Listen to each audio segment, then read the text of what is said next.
Dahil sa pagnanais na tumira sa tahimik na lugar, binili ni Benji ang isang murang bahay sa Siquijor. Malaki ang bahay, merong 2 palapag. Kasyang-kasya ang kanilang buong pamilya. Makakapamuhay na sana sila ng tahimik, pero ang hindi nila alam, ang kinatitirikan pala ng kanilang bahay ay malapit sa libingan ng mga aswang. Wala silang kamalay-malay na darating ang gabi ng lagim sa kanilang pamilya. Muling babangon ng mga aswang na kung tawagin ay amalanhig. Ang mga aswang na muling bumangon mula sa matagal na pagkakahimlay.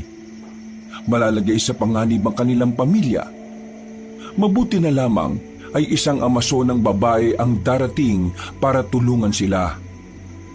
Ang babaeng ito ay ipinanganak para tugisin ng mga aswang, partikular ang mga amalanhig. Sa pagdating ng babae sa kanilang buhay, magkakaroon sila ng pag-asa sa buhay, pero hindi magiging madali ang kapayapaan para sa kanila. Dahil isang namumukod tanging aswang ang makakaharap ng babae na siyang maglalagay sa kanila sa katiyakang panganib.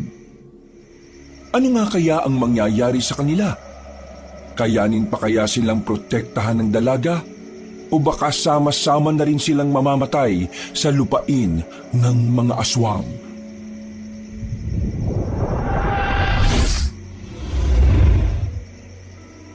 Matapos ang mahabang biyahe ay nakarating na rin ang magpamilya sa probinsya ng Siquijor. Nang maibaba na ang sasakyan at mga gamit nila mula sa barko, tila nakahinga na rin ng maluwag ang binatang si Nathan. Takot na takot kasi siyang sumakay sa barko. Pero wala naman itong magawa dahil yun lang ang pwedeng masakyan nila para madala ang lahat ng kanilang gamit. Nandito na ang lahat ng gamit natin. Hindi naman yan kakasya sa van lahat. Paano natin dadalhin ng mga yan? Ang kulit mo, Josie. Sinabi ko naman sa iyong meron akong kakilala rito na tutulong sa ating mag-akot. Bakit ba ang kulit-kulit mo? Kanina ka pa paulit-ulit eh. Nakalimutan ko lang naman kasi mabuti nang nakakasigurado tayo. Nasa pier na sila nung gabing yon. Hinihintay na lamang nila ang nakausap ni Mang Ronald na tutulong sa kanila. Dahil may ilang minuto pa naman ang biyahe ng mga yon. Naisipan na muna ng 3 magkakapatid na kumain na muna sa malapit na kainan doon. Kuya Nathan, ayos ka lang ba?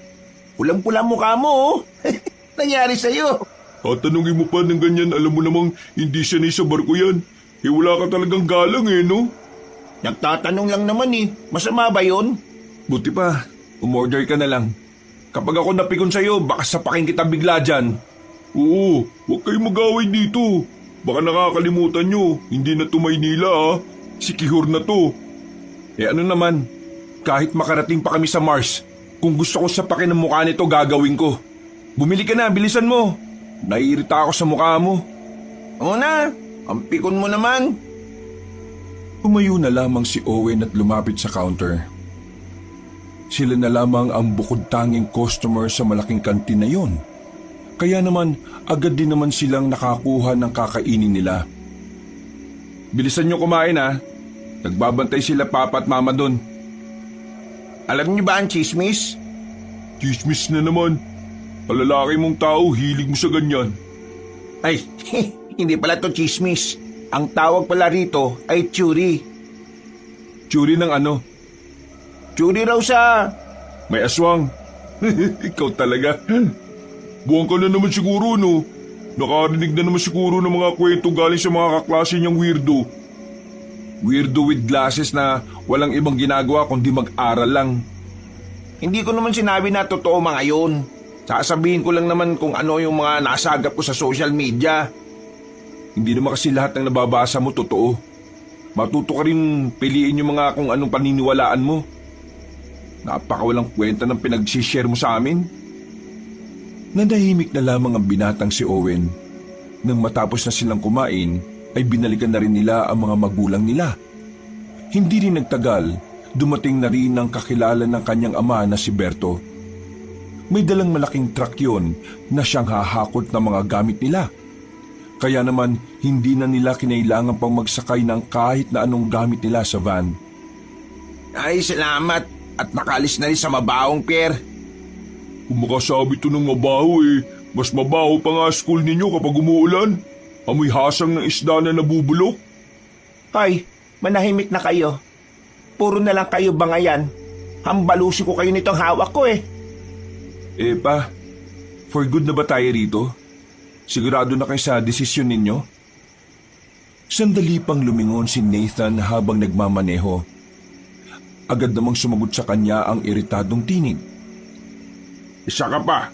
Paulit-ulit ka rin. Sinabi ko nang bago tayo umalis, dito na tayo titira, di ba? Iiwanan natin ang Maynila. Bakit ba tayo titira doon nandun lahat ng kamag-anak nating hinihila tayo pababa? Bakit ba kasi hindi na lang natin sila palagan? Kaya lang naman sila ganun sa atin kasi masyado tayong mabait sa kanila Palagan? Tapos ano? Lalaki lang lalo ang gulo. Tapos maapektuhan tayong lahat. Lalo na itong kapatid ninyong nag-aaral pa. Hayaan na lang natin sila. Tayong iiwas at bahala na sila sa buhay nila. Basta tayo mamumuhay tayo ng tahimik. Tama naman ang sinasabi ng ama ninyo. Hanggat kayang umiwas sa gulo. Isa pa, hindi naman tayo kagaya nila. Hindi tayo palaaway. Pinalaki namin kayo ng mabubuting bata. Kaya hindi natin kailangan bumaba sa level nila. Basta ako, ayos na ako dito. Ang problema ko lang, hindi ako mag-aaral sa pasukan. Meron na kami nakita ng papa nyo na universidad sa social media. Malapit lang yun sa pier. Yung negosyo naman natin, anong gagawin natin? Di magsisimula tayo ulit. Ganun lang naman kasimple. Yabang mo. Anong ganun kasimple? Buti sana kung ang galing mong magpatakbo ng negosyo Buti pa itong si Joren. Kahit papaano, natutulungan akong tumaas ang sales. Ronald naman, umayos ka nga sa sinasabi mo. Ibangga ko tong van na to makita nyo. Hindi na lamang nagsalita ang lalaking si Nathan kahit na masama ang kanyang loob. Sa kanilang magkakapatid kasi, siya lang ang bukod tanging pinag-iinitan ng kanyang ama. Palibasa, hindi talaga niya magawang makatulong sa negosyo. Lahat kasi ng sinisimulan niyang negosyo noong nasa Binondo pa sila ay nalulugi rin. Kaya ang ginagawa na lamang niya, tumutulong-tulong na lang siya sa pagde-deliver ng mga produkto nila. Nagtitinda sila ng gara-garapong aligi ng alimango. Yun na ang nagsisilbi nilang pinagkukunan ng ikabubuhay. Sa tagal na ng negosyo nilang yon, ay nakapagtapos si Nathan at Joren ng kolehiyo. Ngayong nasa Sikihor na sila, panibagong estratehiya na naman ang gagawin ni Mang Ronald. Dakong 10:00 na ng gabi nang marating na nila ang lugar na kinatitirikan na kanilang bahay. Sobrang nanibago ang 3 binata. Nasanay kasi silang tabi-tabi ang bahay sa Maynila. Pero sobrang malayo yon sa dinatnan nila. Ang bahay lang nila ang bukod tanging nakatirik doon. Wala silang ibang bahay na makikita roon. Maayos naman ang bahay. Naka-finish na rin ang pader. Nakapintura na rin at talaga namang titirhan na lang. Nabili ito ni Mang Ronald sa murang halaga kasama na ang lupa. Ang may-ari daw kasi noon ay namatay habang nasa Amerika. Maraming salamat, Ronnie. Pasensya ka na ha. Dagdagan ko na lang ang bayad ko sa iyo kapag napasyal ako sa inyo. Tumango lang ang lalaking may-ari ng truck. Matapos kumaway ay umalis na rin yun. Si Papa talaga. Binarat mo pa yung tao ang dami-dami ng gamit natin. Kapag negosyante ka, kailangan marunong ka ng ganon. Sus, buraot at barat ka lang talaga. O sige na, buhatin nyo yung mga gamit natin papasok. Sa sala na lang muna ilagay mga yan. Kami ng papa mo magpapahinga na muna.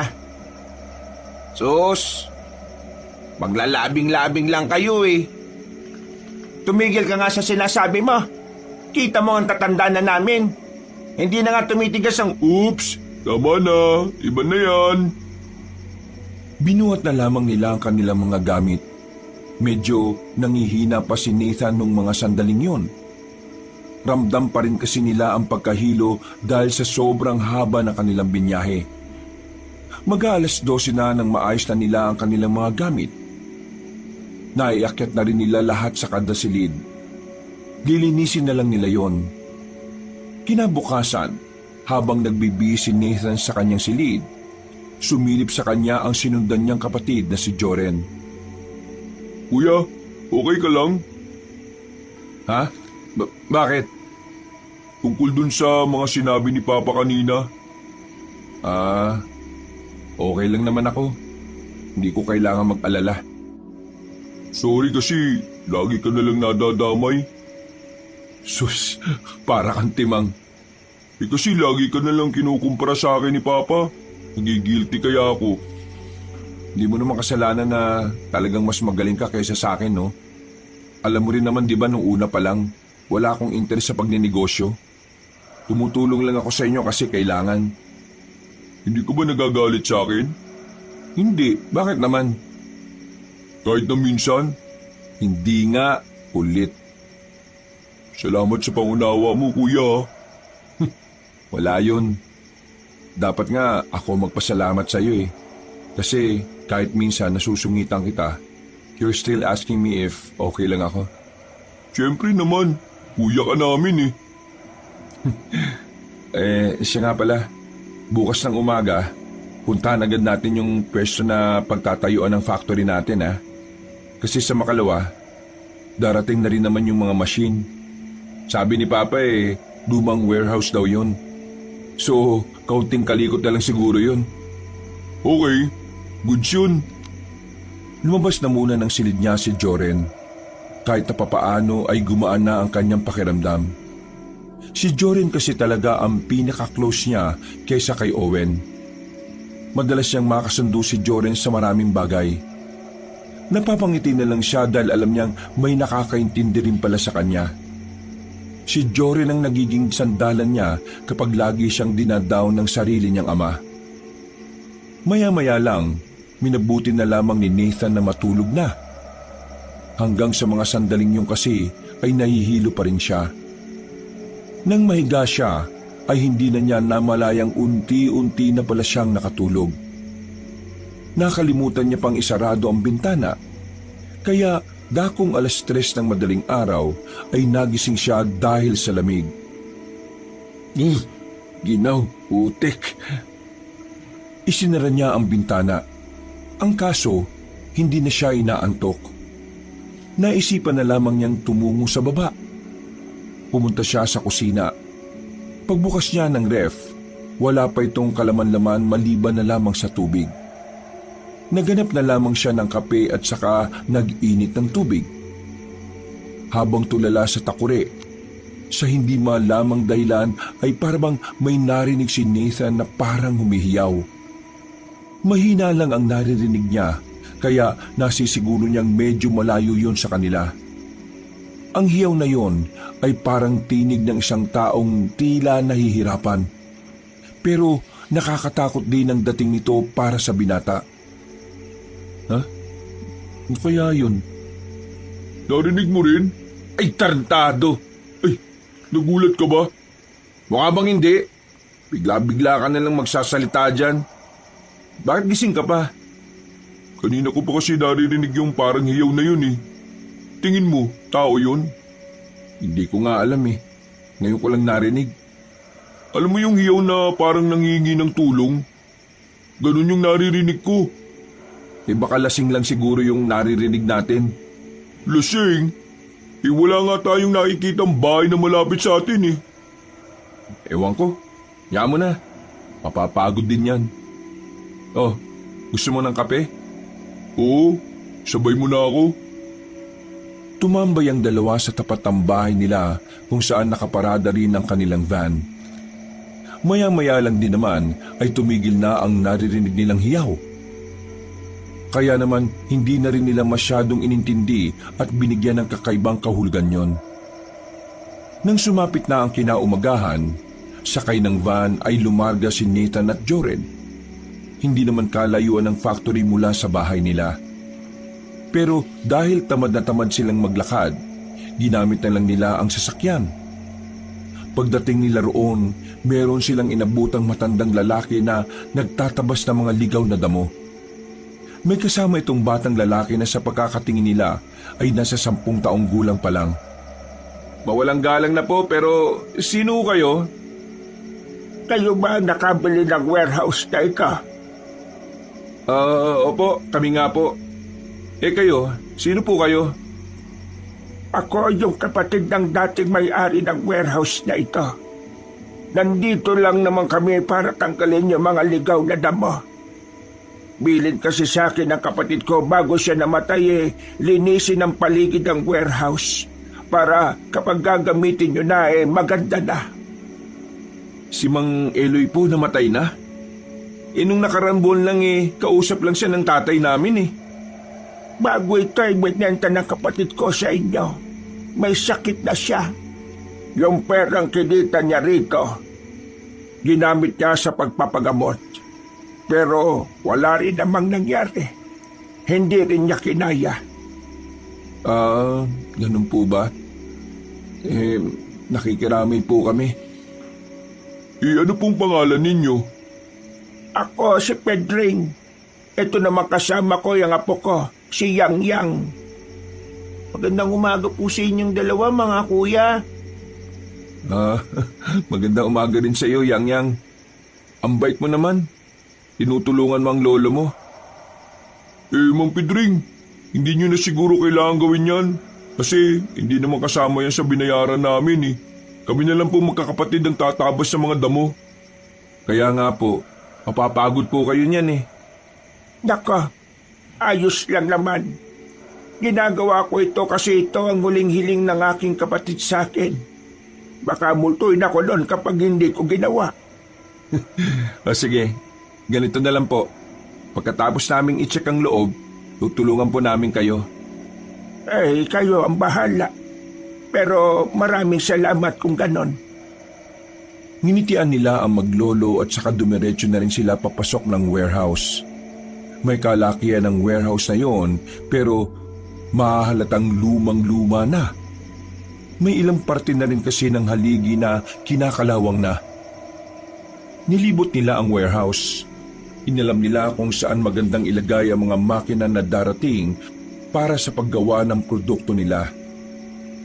Makalipas lang ang ilang sandali, ay binalikan na rin nila ang maglolo.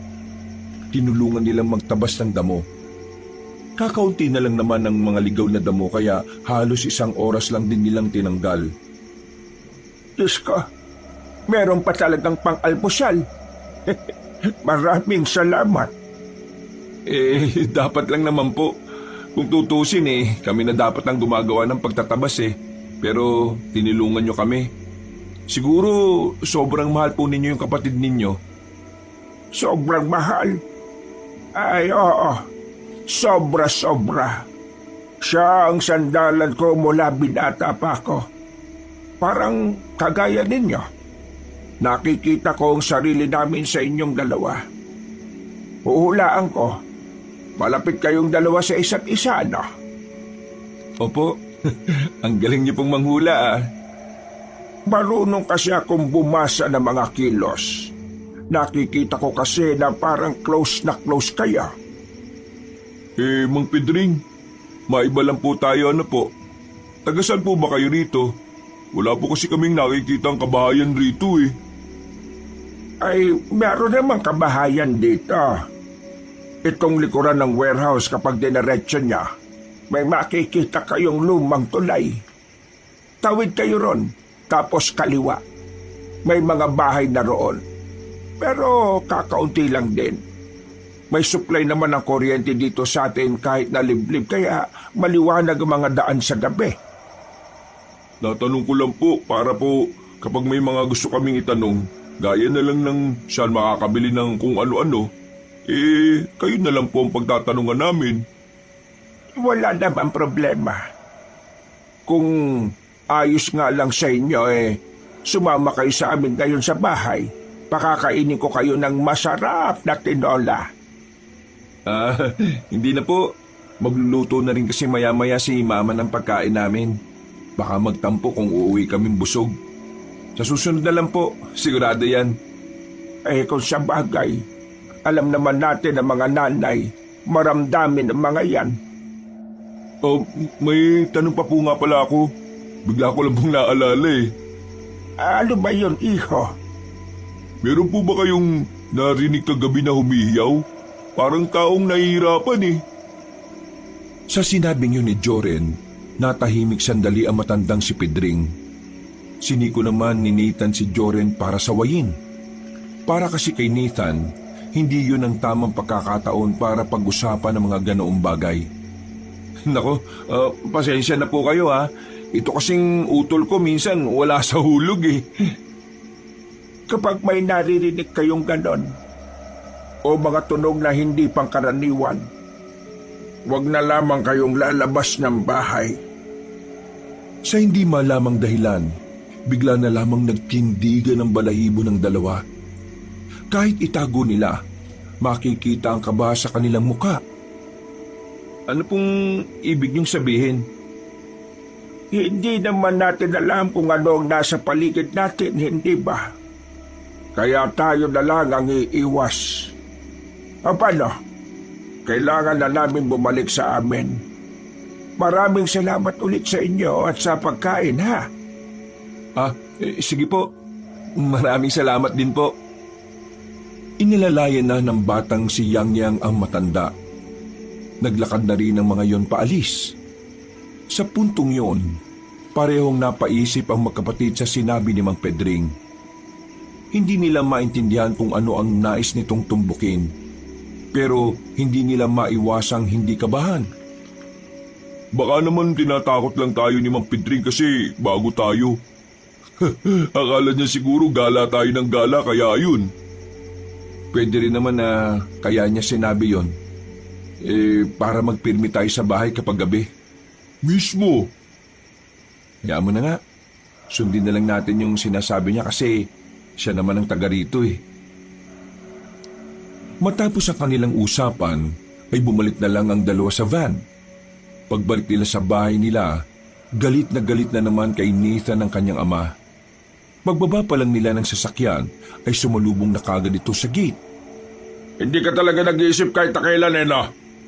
Alam mo nang gagamitin ko ang sasakyan kasi may kakausapin akong investor sa bayan.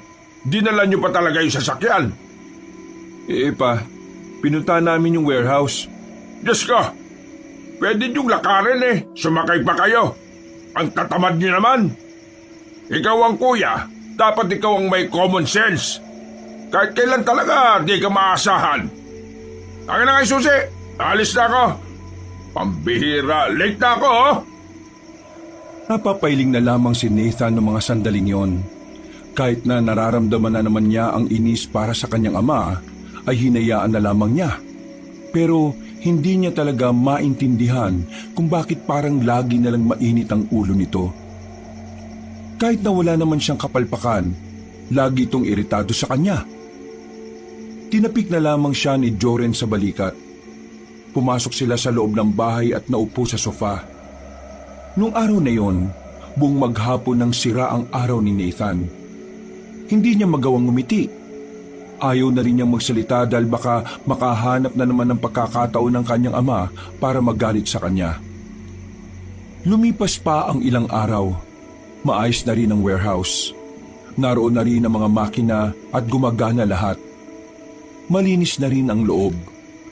Ang kulang na lang para makapagsimula ng operasyon ay ang mga tao.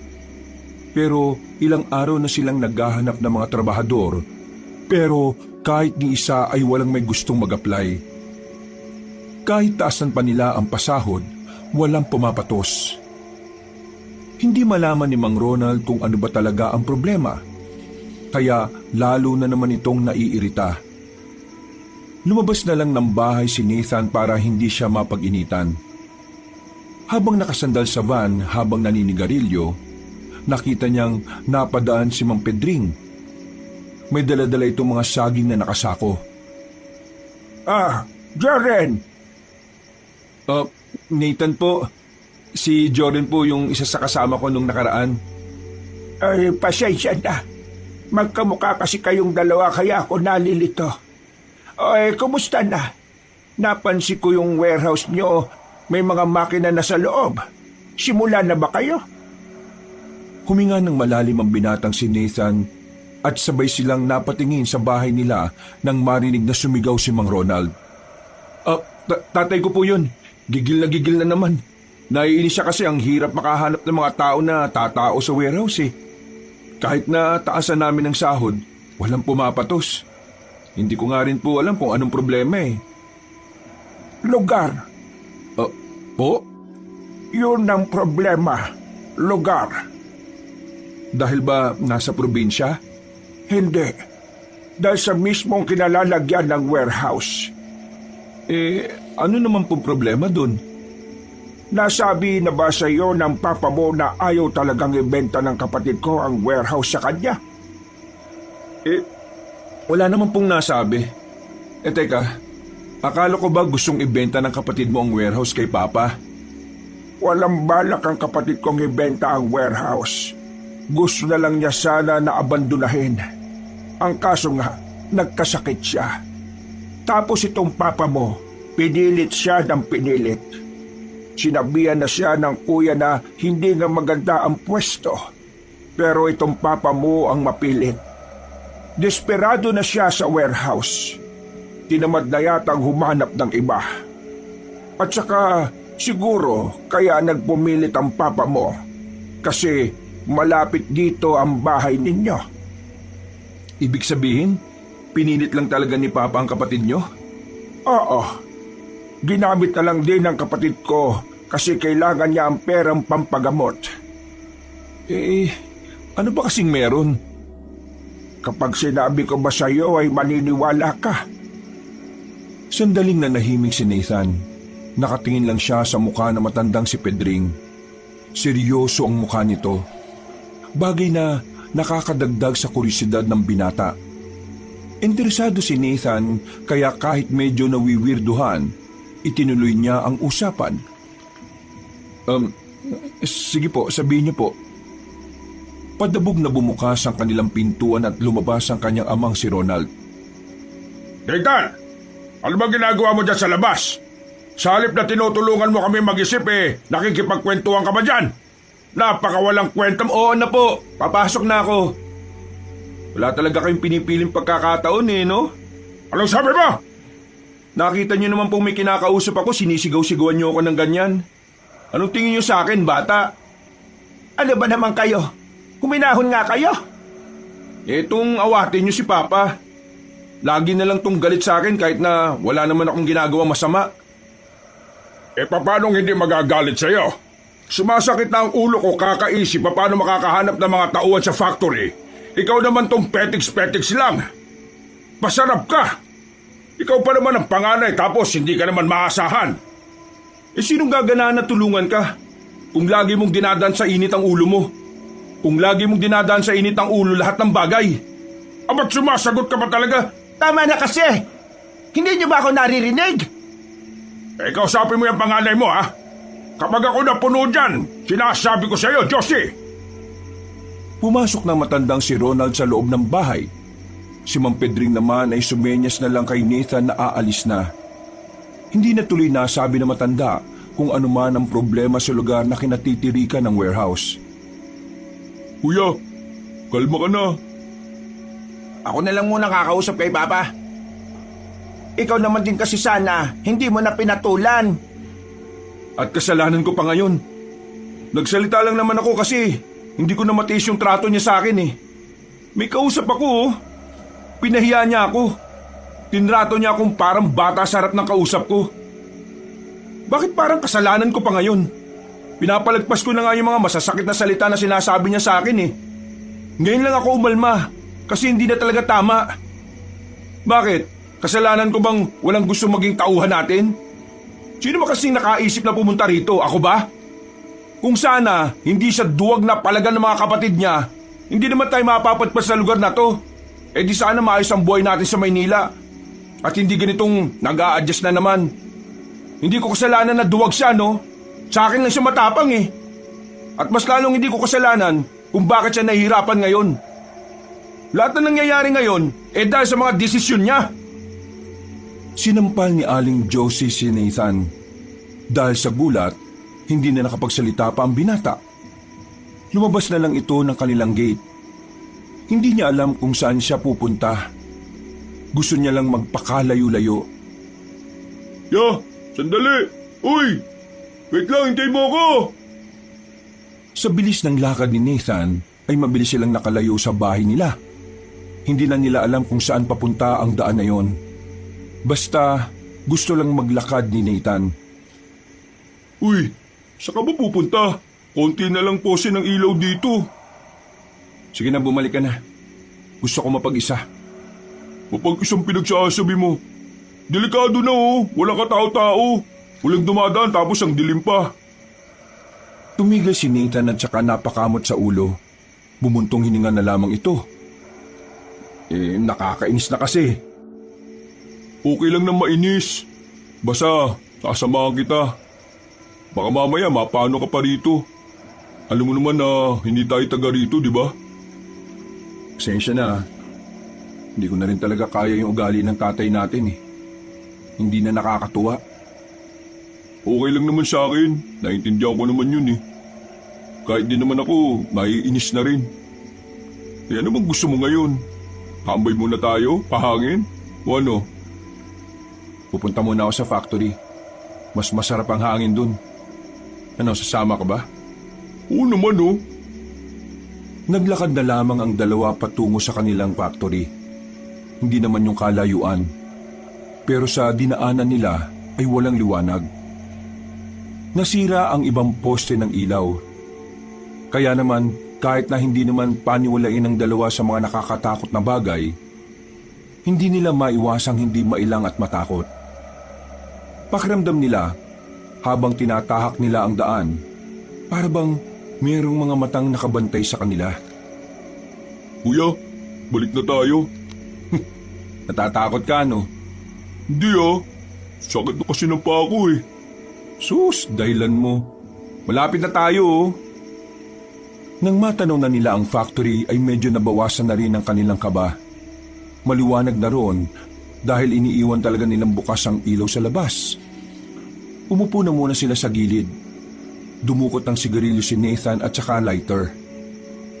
Akala ko ba tumigil ka na sa ganyan? Nakaka-stress lately. Di ko maiwasan. Tigilan mo na yan, kuya. Alam mo namang nakakasama sa'yo yan eh. Ikaw ba? Wala ka bang kahit na anong bisyo? Wala. Boring nga buhay ko eh. Gusto mo turuan kita? Nang alin? Magbisyo. Si Raulo. Biro lang. Ha? Ano yun? Ang alin? Pakinggan mo mabuti. Ha? Oo nga no. Ganun yung narinig natin nung unang gabi, di ba? Hindi mapigilan ng dalawa na hanapin ang naririnig nila. Sa kakahanap nila, dinala sila ng kanilang mga paa sa malawak na kapatagan. Hindi yun kalayuan sa factory. Kaunting lakad lang ang ginawa nila. Maya-maya lang, muli nilang narinig ang humihiyaw. Pero sa pagkakataong yon, mas malakas at klaro na. Dito na nila napagtanto na parabang nagmumula ito sa ilalim ng lupa. Kuya, tama ba naririnig ko? Parang dyan sa ilalim ng lupa yan ang gagaling? Oo, parang dyan nga eh. Teka, may underground siguro dyan. May nakatira sa ilalim ng lupa? Tunnel? Baka mga rebelde yan. Ganon taguan nila eh. Mga rebelde? Ganun yung naririnig natin? Napatahimik sandali si Joren. Nagtindigan ng mga balahibo nito sa di nito matukoy na dahilan. Kung bumalik na lang kaya tayo sa atin? Oo, mabuti pa nga. Paalis na sana sila nang bigla nilang nakita na parang umangat ng bahagya ang lupa. Nanlalaki ang kanilang mga mata. Sa takot nila, hindi na nila hinintay pang lumabas ang kung ano man ang nasa ilalim nun. Mabilis na tumakbo ang dalawa pabalik. Hindi na sila lumingon pa. Maya-maya lang ay nakarating na rin sila sa bahay nila. Hingal na hingal. Mababaka sa mukha nila ang takot. Pero minabuti na lamang nilang dalawa na hindi na lang sabihin sa pamilya nila. Alam kasi nilang mas lalo lang maiirita ang kanilang ama. Saan ba kayo galing? Bakit parang nakakita kayo ng multo? Oh, wala po ma. Nagkatakutan lang kami ni kuya. Ito kasi si kuya, sabi niya may aswang daw. Ayun pala, bayawak lang yung nandun sa halamanan. Ay nako, huwag kayo magbibiro ng ganyan. Kapag narinig ng mga taga dito na nagsasabi kayong may aswang dito, magagalit sila sa inyo. Ayaw na ayaw nila niyan kasi sinisira niyo yung imahe ng probinsyang ito. Sige po, sorry po ma. O sige na po, pupunta na ako sa kwarto ko. Anak, pasensya na kanina ha. Nadala lang ako ng emosyon ko. Tumango na lamang si Nathan at ngumiti ng papilit. Umakyat na lamang siya sa itaas. Agad naman siyang sinundan ng kapatid niyang si Joren. Tingin mo ya, ano kaya yun? Baliw ka, bakit ako tinatanong mo?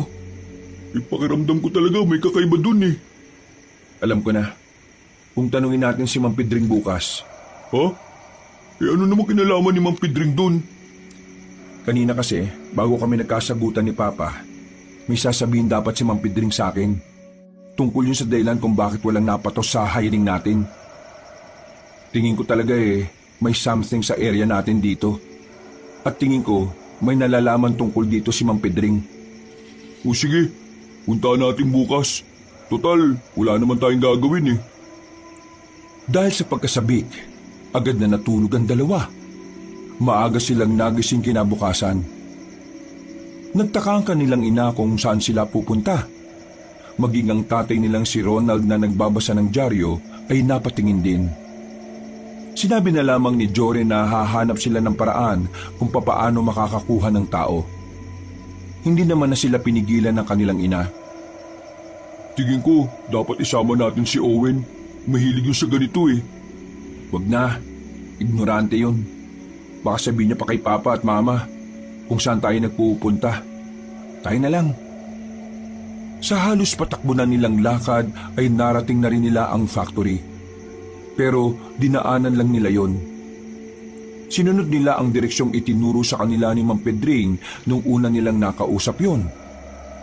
Maya-maya pa, nakita na rin nila ang tulay. Pagdating nila roon, ay nakita na rin nila ang parang maliit na baryo.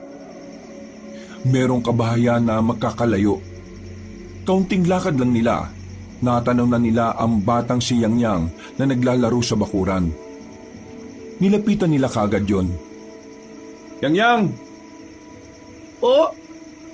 Ano pong ginagawa niyo dito? Nandyan ba yung lolo Pedring mo? Gusto sana namin makausap. Opo, nasa loob po siya. Sige po, pumasok po kayo. Ayun, maraming salamat ah. Pagpasok nila ng bakuran, ay saktong kakalabas lang din ni Mang Pedring. Tila alam na agad na matanda ang kanilang pakay. Naupo ito sa tabi nila at saka nagsalita.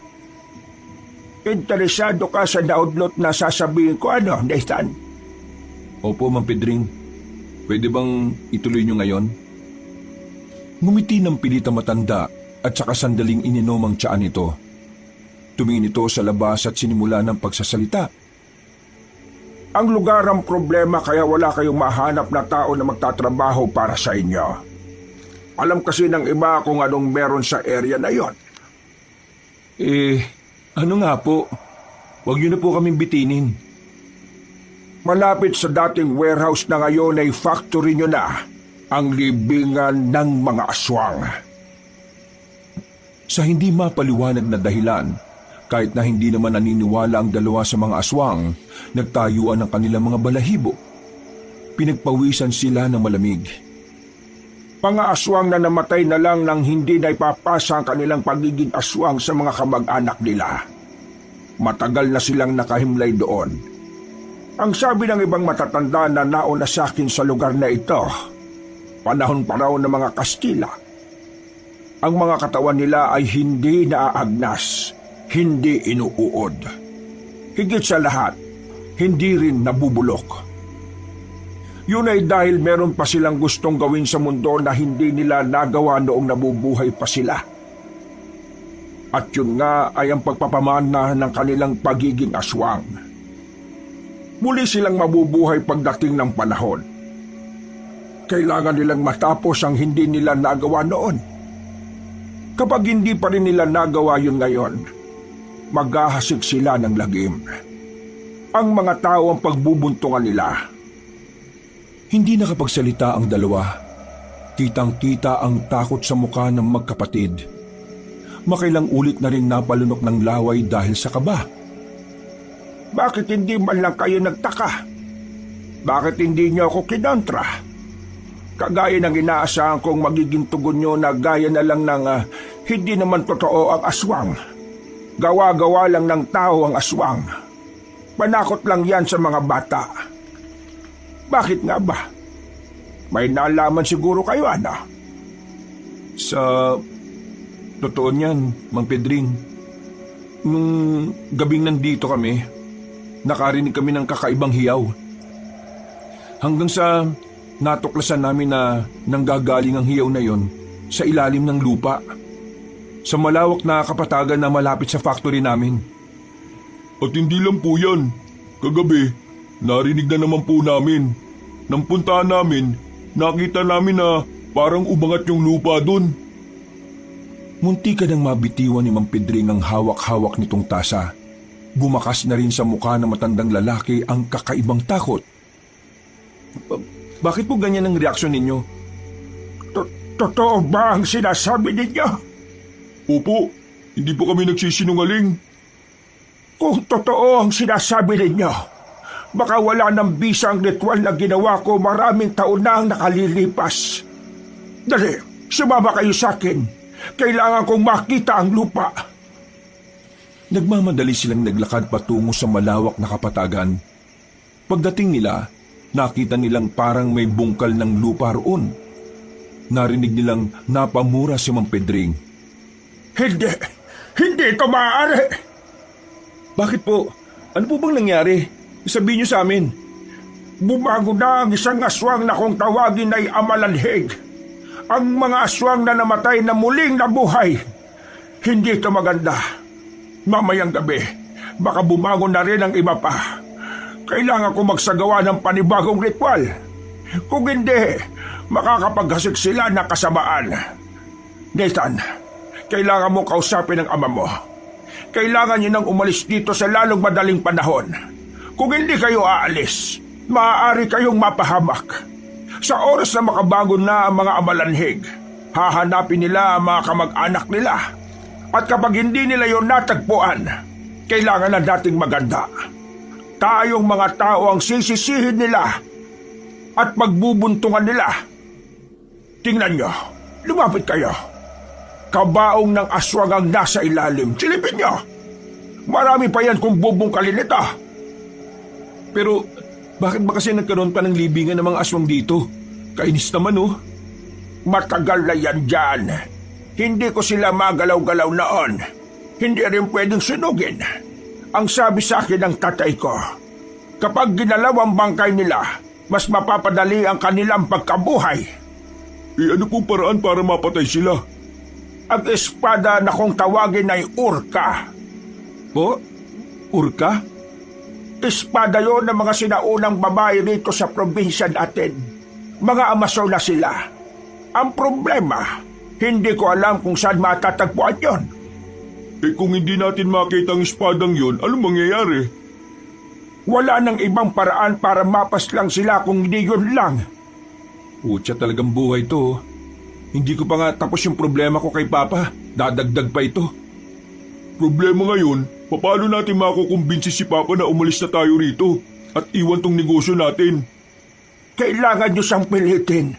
Kung hindi, baka ubusin nila ang dugo ninyo. Pagkatapos ng kanilang pag-uusap, umuwi na rin sila ng bahay. Nasaktuhan nilang may kinakausap sa call ng kanilang ama. Nakaupo lang sila sa sala.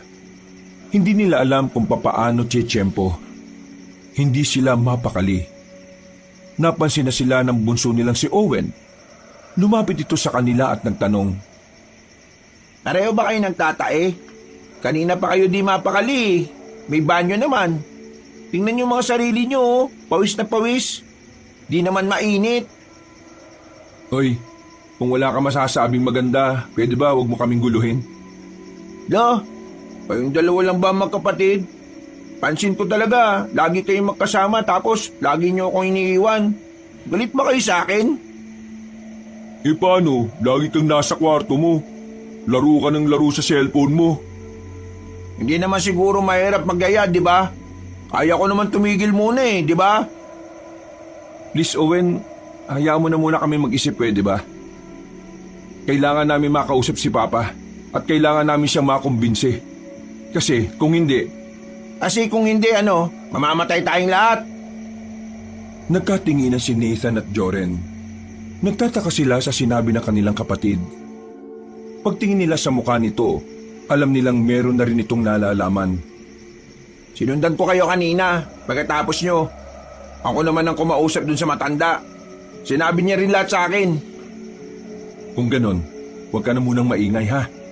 Nabuelo pa kami kung papaano sasabihin kay Papa. Eh di ngayon naniniwala na kayo sa akin. una, tama ka na. Habi? Naglagay na ako kanina sa bakuran natin ng tig-isang bawang. Sabi sa internet, bawang daw mabisang pangontra sa aswang. Hinaan mo nga yung busis mo. Ano pang sensei, sasabihin din naman natin sa kanila. Eh nako, kulit mo Owen. Ilang beses ka bang inirin ni Mama? Hay, ang iingay nyo dyan. Ano ba pinag-uusapan nyo dyan, ha? Baka mamaya ay magkapikunan pa kayo dyan. Malilintikan na kayo sa akin, sinasabi ko sa inyo. Hindi malaman ng tatlo kung paano nila sasabihin sa kanilang ama ang kanilang mga natuklasan. Nakikita pa lang nila ang iritadong mukha ng ama nila ay nagdadalawang isip na sila. Lalong-lalo na si Nathan. Alam naman kasi niya na mas malabo pa sa sabaw ng pusit, maniniwala sa kanya ang kanyang ama. Kahit kailan naman kasi, hindi niya naranasan na mapakinggan ito.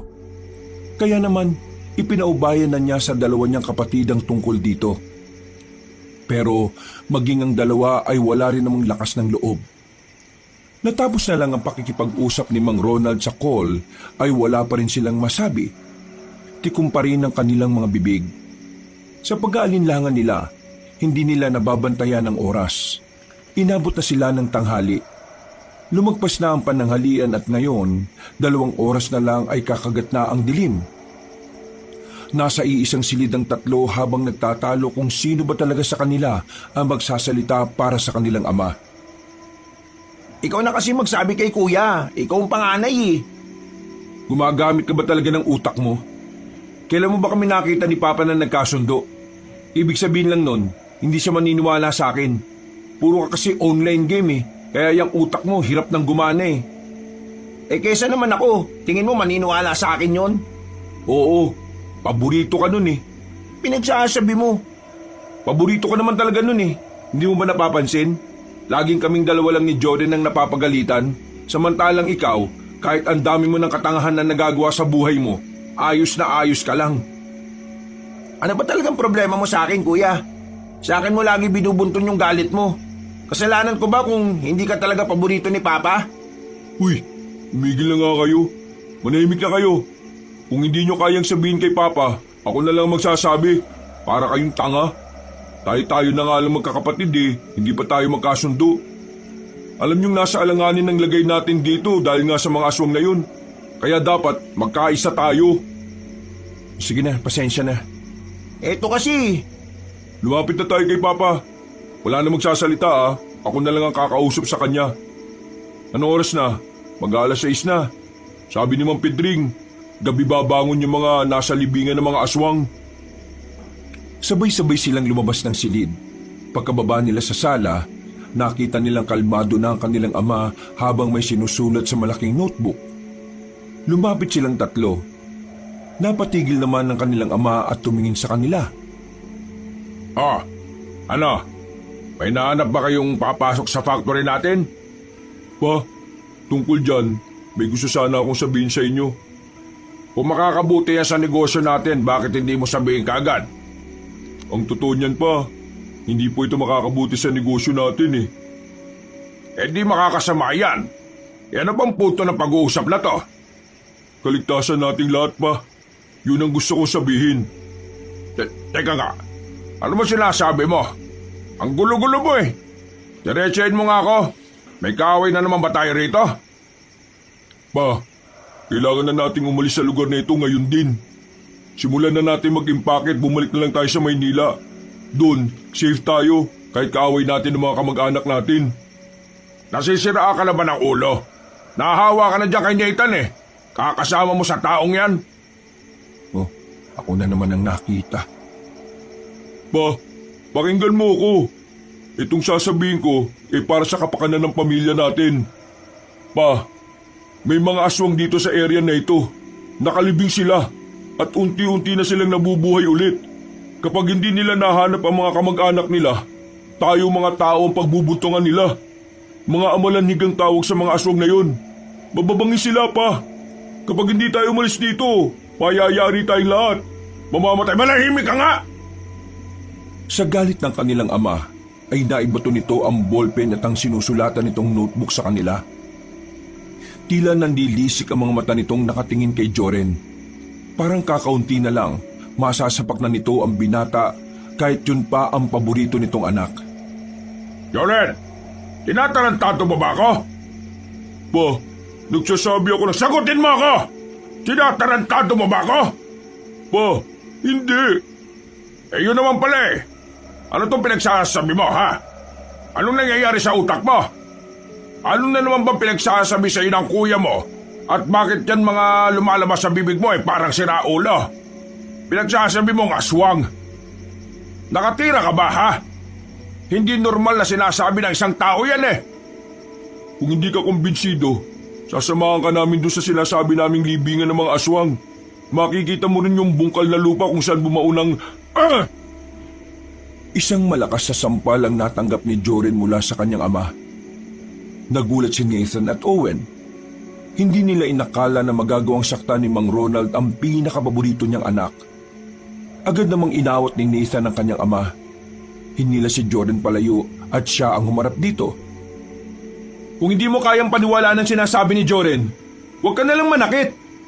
Yun na lang ang maganda mong magagawa para sa anak mong walang ibang inisip kundi tulungan ka. Sa sinabing yun ni Nathan ay natamimi ang kanilang ama. Tila sinampal ito ng mga salita. Dahil wala rin naman silang mapapala sa pakikipag-usap sa matanda, lumabas na lamang sila ng bahay. Naisipan nilang puntahan na lamang si Mang Pedring habang meron pa silang oras. Ilang minuto na lang ay sasapit na ang 6:00. Nang marating nila ang bahay ni Mang Pedring, kita nilang may mga inihahanda ng gamit ang maglolo.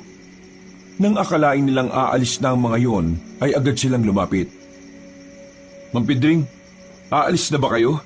May alam ba kayong mapupuntahan na medyo ligtas? Hindi kami aalis. Naganda kami ng apo ko sa posibilidad na pag-atake ng mga amalanhig mamayang gabi. Lalabanan niyo mga aswang? Yun ang kailangan namin gawin. Bilang isang dating albularyo, tungkulin ko pa rin ang protektahan ng mga tao laban sa kanila. Sumama na lang po kayo sa amin, Mang Pedring. Meron kami sasakyan. Aalis tayo ngayong gabi bago pa sila makabangon lahat. Hindi ako maaaring umalis. Hindi ko maaaring iwan ang lugar na ito. Dahil ako lang ang nag-iisang magtatanggol dito. Isa pa, kasalanan ko kung bakit sila bumabangon ngayon. Masyado kong naging kampante. Akala ko'y hindi darating ang araw na ito, kaya iniwan ko ang pag-aalbularyo. Ngayong nagbabalik na sila, kailangan kong itama ang pagkakamaling nagawa ko.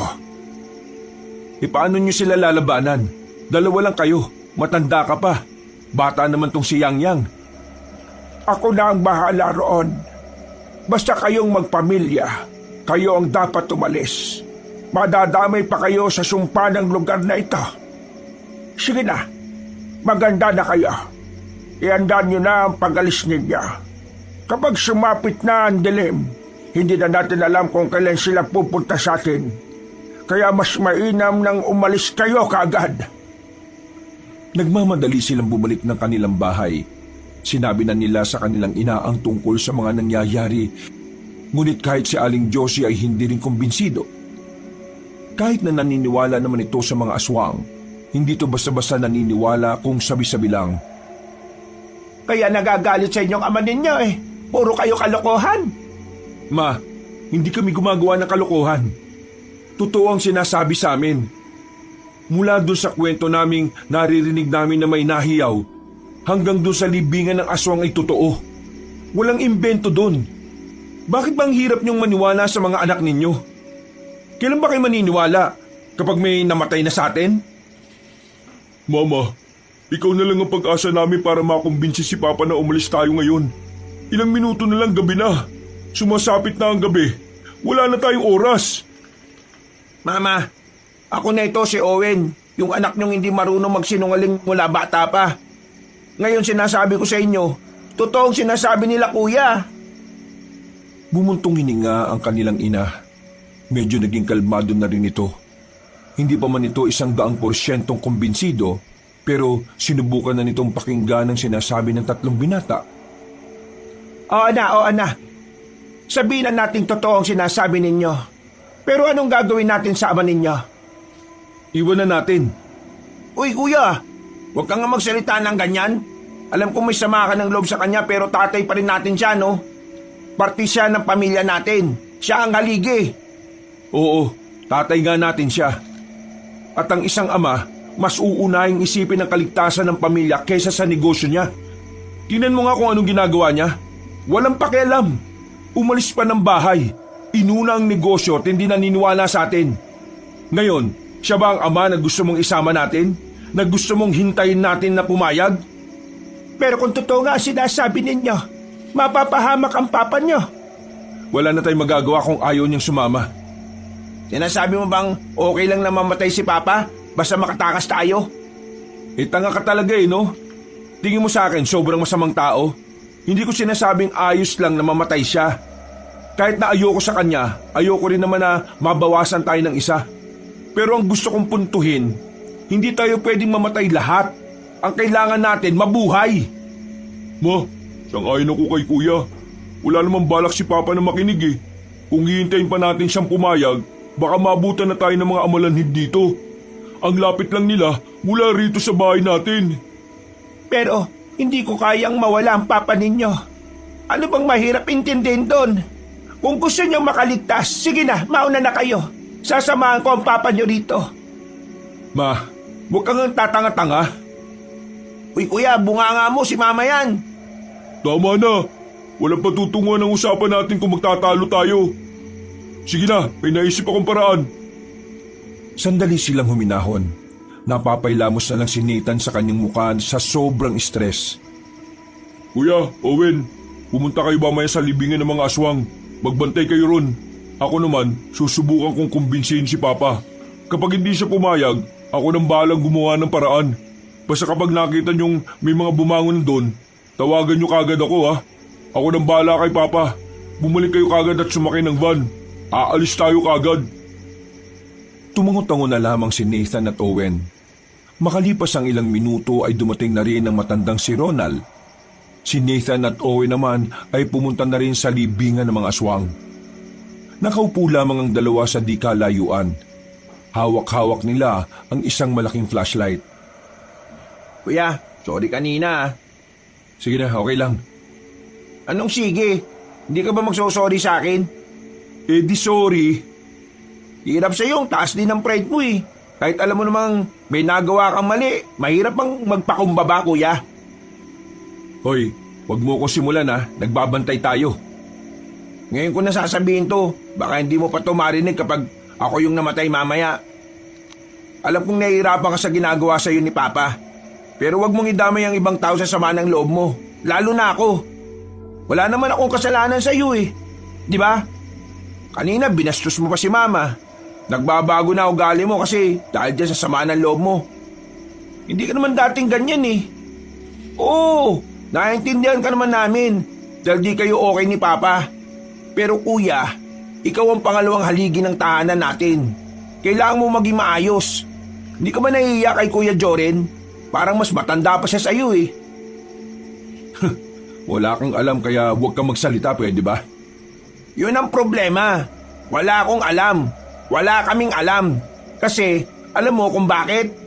Kahit kailan, hindi mo naman kami pinagkatiwalaan na pakinggan ang hinaing mo eh. Hindi ka nagsasabi ng problema mo. Kaya kami, nanguhula. Kuya, maikli lang ang buhay. Huwag mong sayangin ang buhay mo. Kung ayaw sa'yo ni Papa, bahala siya sa buhay niya. Basta kaming tatlo, gusto ka namin. At wala kaming sama ng loob sa'yo kahit na ang sungit mo lagi. Lalo na sa akin na wala namang ginagawang masama. Bumuntong hininga na lamang si Nathan. Nakaramdam siya ng kaunting konsensya sa kanyang kalooban. Hindi niya inaasahan na gano'n na pala ka-mature ang pag-iisip ni Owen. Ano? Pagkakayos ba tayo o hindi? Baka mamaya, ito na pala ang uling pagkakataon na makakausap mo ako. Hindi natin alam. Malay mo, mamatay o Sige na, sorry na. Sorry na. Kung ikaw na pagbubuntunan ko. Sorry. Paano ba naman kasi naiinggit ako sa'yo? Ikaw kasi, paborito ka. Kayo ni Joren. Ako, hindi. Kami? Paborito? Akala mo lang. Wala ka talagang alam kuya eh, no? Pero hayaan mo na. Isipin na lang natin na walang paborito sa atin. Ang isipin natin kung paano mas titibay ang samahan nating tatlo. Tayo-tayo na lang. Uy, ano yun?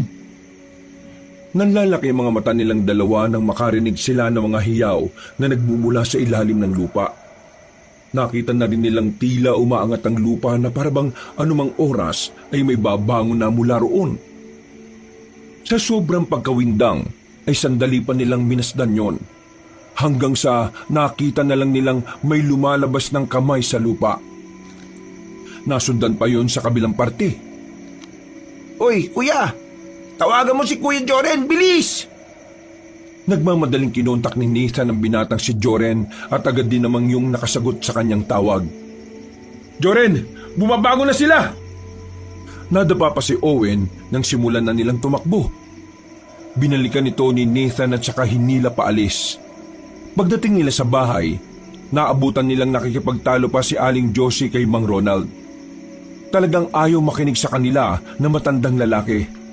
Kaya naman napilitan na si Jory na gawin ang binabalak niya. Pa, sorry ah. Ha? Bigla na lamang siniko ni Joren sa batok ang kanyang ama. Dahil dito ay agad na nawalan ng malay si Mang Ronald. Diyos ko ka! Anong ginawa mo sa papa mo? Natutunan ko sa kaibigan kong criminology. Shape yan. Mamaya magigising din kagad si Papa. Owen, tulungan mo ako magbuhat. Kuya Nathan, ikaw na bahala sa dalawang maleta na yan ha. Nandyan na lahat ng mga mahalaga nating gamit. Inila na ni Nathan ang dalawang maleta at saka lumabas na rin sila ng bahay. Nang papasok na sana sila sa sasakyan nang mapansin ni Nathan na flat ang gulong nila. Wisit, flat yung dalawang gulong sa harap. Ha? Kakapalit lang namin ni Papa ng gulong nung nakaraan ah. Kuya Joren, flat nga. May butas ba to? May sumabotay sa atin. Ano na? Hindi na ba tayo makakaalis? Balik sa bahay, balik! Wala tayong masasakyan. Wala silang pagpipilian ng mga oras na yon. Pumasok na lang sila ulit sa kanilang bahay at isinara ang lahat ng pinto at bintana. Sa sala lang sila lahat tumambay. May mga hawak na rin silang tubo at itak. Noong mga sandaling yon ay hindi mapakali ang kalooban nila. Lalo na't naririnig na nila ang sunod-sunod na hiyaw ng mga aswang. Pambira, pinatulog ko pa si Papa. Hindi rin naman pala tayo makakaalis. Pero sino naman kayang siraulong magpa-flat ng gulong natin? Wala na tayong magagawa dyan. Ituon na lang natin ang atensyon natin sa mga paparating na aswang. Maya-maya lang, sigurado kong nandito na sila. Makalipas pa ang isang oras, naging tahimik lang ang mga sandali. Pero kahit na wala pang nangyayari, hindi naman naging kampante ang magkapatid. Nakasilip sila sa siwang ng bintana. At kung minsan ay tumitingin-tingin din sila sa itaas. Balita, wala pa rin ba? Ewan ko kay Owen, siya yung nasa itaas eh. Umakyat si Nathan sa ikalawang palapag. naabutan niyang nakatulala si Owen habang nakatingin sa malayo. Nang idako rin ni Nathan ang kanyang tingin doon, nakita na niya ang mga aswang na mabagal na gumagapang. Tuwid na tuwid ang mga bintino na parang hindi kayang itupi. Diretso lang din ang lakad ng mga yon. Kuya, tingin ko, ayan na sila. Tulungan mo ako, dali! Dali! Harangan natin tong balkonahin ng cabinet para di sila makapasok. Pinagtulungan nilang iusog ang kabinet. Pagkatapos ay agad na rin silang bumaba sa sala.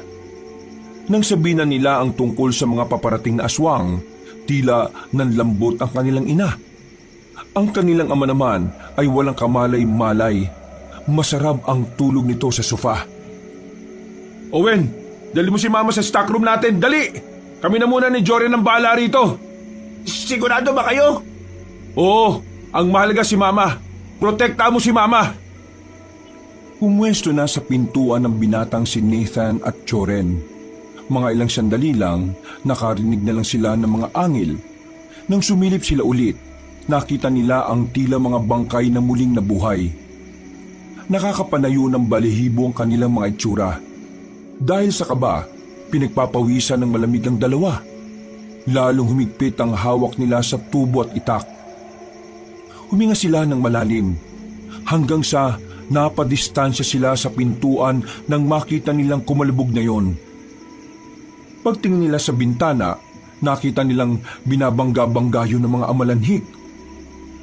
Bumuebuelo ng malayo ang mga yon at pinagbabangga ng mga aswang ng sariling muka na parabang hindi man lang nasasaktan. Nakita sila ng isang amalanhig sa bintana. Lumapit yon sa kanila pero hindi naman nakapasok sa bintana. Hindi naman kasi nakakatayo ang mga yon. Napansin nilang gumagapang lang talaga ang mga amalanhig.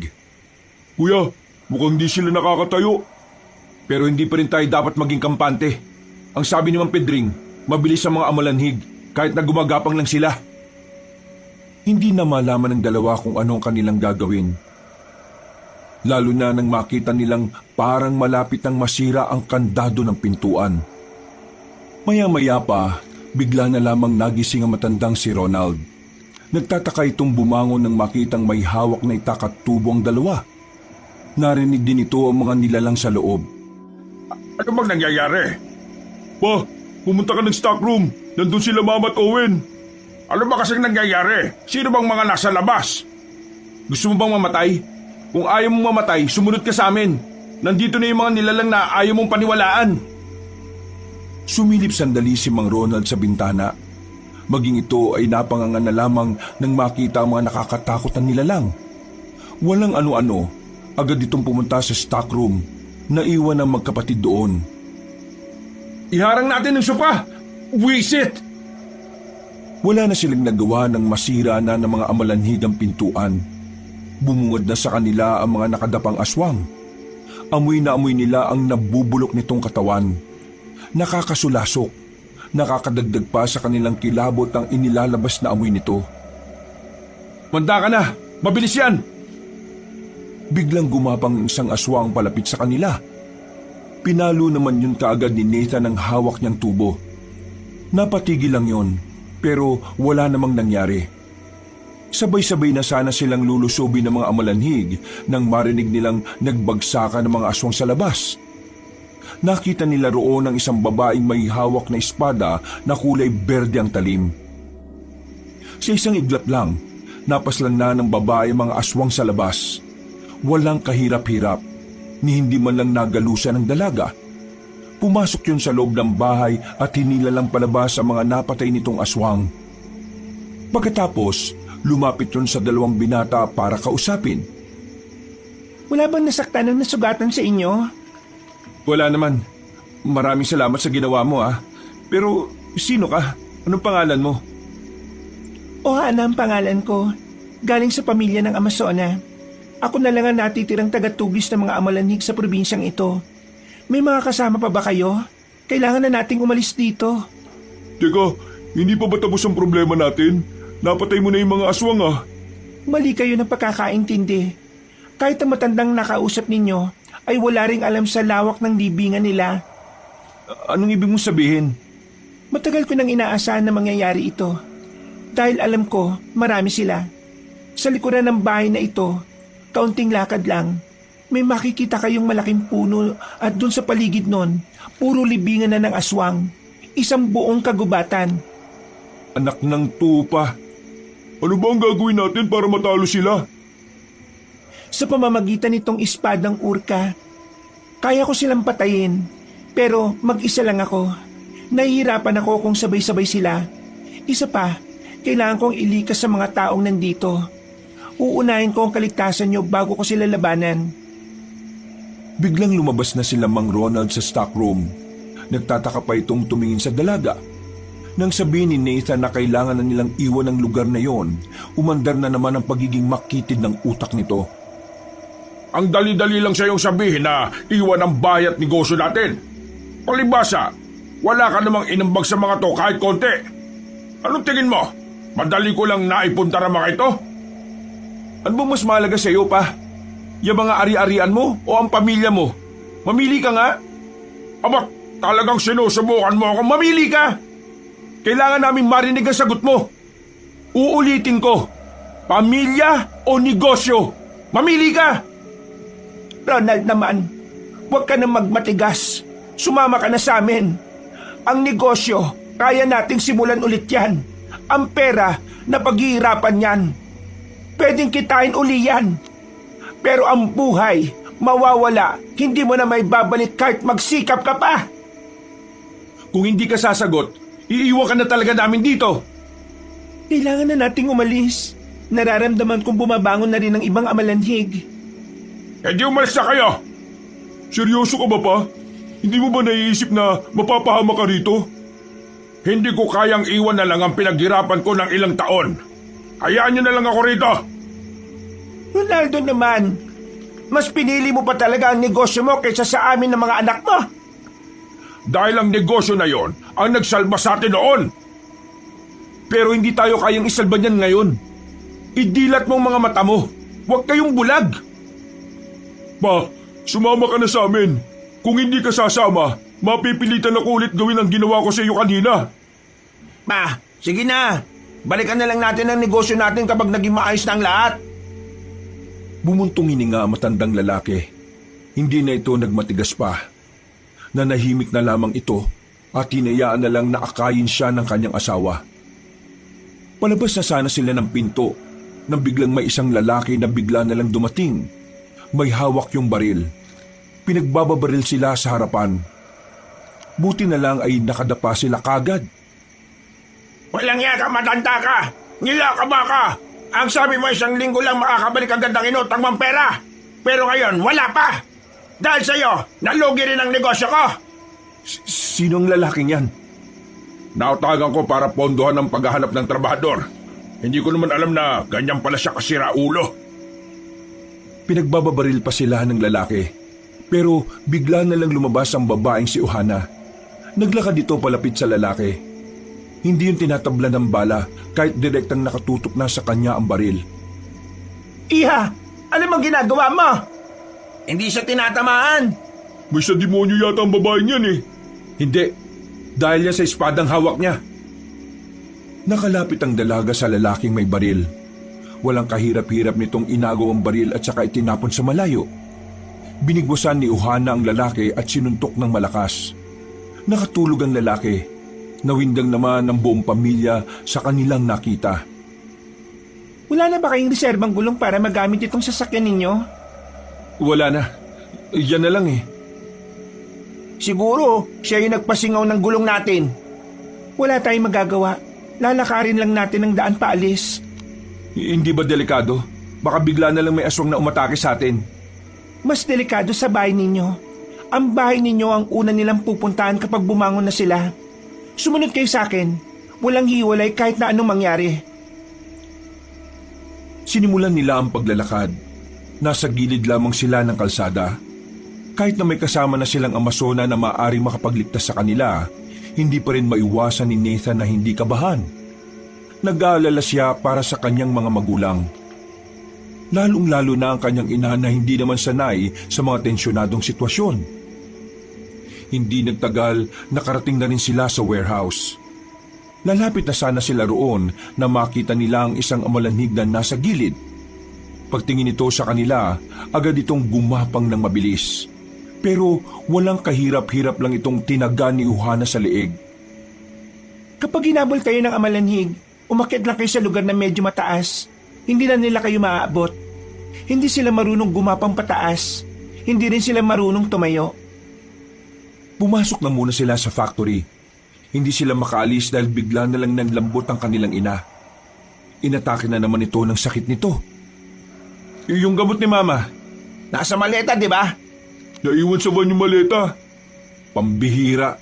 Sige na, dito lang kayo. Babalik ako. Kukunin ko yung gamot ni Mama. Susama na ako. Hindi, ako na. Ikaw na lang makasikaso kay Mama.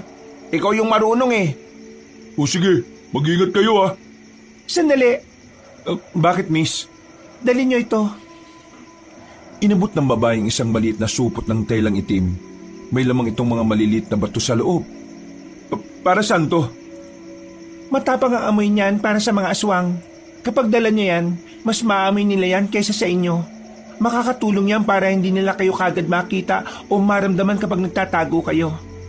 Sige, maraming salamat. Dala ang itak ay lumabas na rin ng factory ang magkapatid. Aminadong kabadong-kabado sila noong mga sandaling yon. Hindi nila sigurado kung ano ang mangyayari sa kanila sa mga sandaling yon. Ang tanging alam lang nila, kailangan nilang mabuhay para sa kanilang ina. Bilisan mo! Ang bagal mo eh! Kuya, naririnig ko na sila. Mukhang ang dami na nila. Kaya nga bilisan mo eh! May oras pa tayo. Hindi naman agad sila gagala sa lugar natin. Maghanap pa yan sila ng mga kamag-anak nila. Sa bilis ng takbo ng dalawa, narating na rin nila ang kanilang bahay. Sa harapan nito ay naroon ang van na kaagad din naman nilang pinasok. Kinalkal nila ang maleta. Nasa pinakailalim pa nakalagay ang gamot, kaya medyo natagalan pa sila. Bilisan mo, Owen! Ang dilim-dilim eh. Basta nakalagay na sa pouch yun. Ito na. Lalabas na sana sila sa van nang bigla nilang makita sa loob ng bahay nila na merong amalanhig. Nagmamadali silang pumasok ng van. Marahan nilang isinara ang sliding door para hindi sila makalika ng ingay. Naku po, nandito na sila. Yumuko sila nung mga sandaling yon. Kahit nakulob sa loob ng van, ay naririnig pa rin nila ang malalakas na angin ng mga aswang sa labas. Mabuti na lang talaga ay binigyan sila ni Uhana ng pangontra. Kung hindi, baka kanina pa sila naamoy ng mga aswang. Dumagungdong ang kanilang dibdib. Hindi nila mapigilan ang kaba na kanilang mararamdaman. Nanginginig ang kamay ni Owen dahil sa takot. Pero hinawakan lang ito ni Nathan para makalma ito. Marahang sumilip si Nathan sa bintana. Hindi na nila nakikita ang mga aswang dahil nakadapa ang mga yon. Kaya naman hindi sila nagpakampante. Hanggat naririnig pa nila ang mga angil nilang tila gutom na gutom, hindi sila maaaring lumabas ng sasakyan na yon. Anong gagawin natin? Kailangan na nating umalis. Kailangan na ni Mama ang gamot. Nag-isip ng maigi ang binata. Pinakiramdaman niya kung nasaan ang mga aswang. Nang malaman niyang nakapalibot ang mga amalanhig sa sasakyan, may naisip siyang paraan. Isang paraan na maglalagay sa kanya sa panganib. Anong gagawin mo, kuya? Bakit mo binubuksan ang bintana? Akit ako sa taas para malaman ko kung nasan sila. Ganito ang gagawin natin. Babato ko ng kahit na anong bagay palayo para malaman ko kung gaano sila kabilis. Magpapahabol ako. Ha? Baliw ka ba? Sinabi na nga ni Ma'am Pedring kung gaano sila kabilis. Magpapahabol ka pa? Wala tayong choice. Kapag di natin to ginawa, si Mama naman ang malalagay sa alanganin. Sige na, aakyat na ako. Kapag nakita mong nagbato na ako ng bagay, ihanda mo sarili mo kasi tatakbo ako pasalungat sa direksyon na dadaanan mo paalis. Kuya, baka mapano ka. Wala na bang ibang paraan? Wala na. Ito na lang. Umakyat na si Nathan sa bubungan ng van. Medyo kinakabahan siya nang maramdaman siya ng mga yon. Makailang ulit na pinagbababangga ng mga aswang ang sasakyan. Doon niya nakumpirma na talagang hindi nakakatayo ang mga amalanhig. Ang kukulit nyo ah! Hinubad ni Nathan ang kanyang tsinelas at binato sa bandang harapan ng sasakyan. Gumapang na mabilis sa mga aswang patungo sa tsinelas. Natansya niya kung gaano kabilis sa mga yon. Aba, mabilis talaga. Pero kung mas bibilisan ko, kakayanin ko silang lagpasan. Owen, naririnig mo ba ako? Oo kuya, naririnig kita. Sa pangalawang hagis ko ng tsinelas, lalabas ka na. Tatakbo na rin ako pasalungat. Huminga ng malalim si Nathan. Hinagis niya ang tsinelas sa gilid. Sabay agad siyang tumalon pababa ng van. Hoy, mga aswang! Nandito ako! Sabay-sabay na lumingon ang mga yon. Sinamantala na ni Owen ang pagkakataon para makaalis siya. Habang si Nathan naman, mas binilisan ng kanyang pagtakbo. Parang wala nang bukas kung kumaripas ang lalaki. Paglingon niya, nakita niyang ang bibilis din ng mga alamanhig. Parang mga gagamba kung gumapang. Buti na lang ay nakahanap agad si Nathan ng maaakyatan. Merong mga nakatambak na sako ng buhangin sa gilid. Dali-dali siyang pumunta sa taas nun. Habang ang mga amalanhig naman ay binabangga-bangga lang ang sako. Hindi makakyat at puro angin lamang ang nagawa. Samantalang nakapagpahinga ang binata. Pero hindi pa siya ligtas sa mga sandaling yon. Alam niya na hindi siya lulubayan ng mga aswang. Kaya wala siyang kasiguraduhan kung makakaalis pa ba siya sa kanyang kinalalagyan. Pambirang buhay to. Ano? Di nyo na ako iiwan? Di bale, nakarating na naman siguro si Owen kay Mama. Yun naman ang mahalaga eh.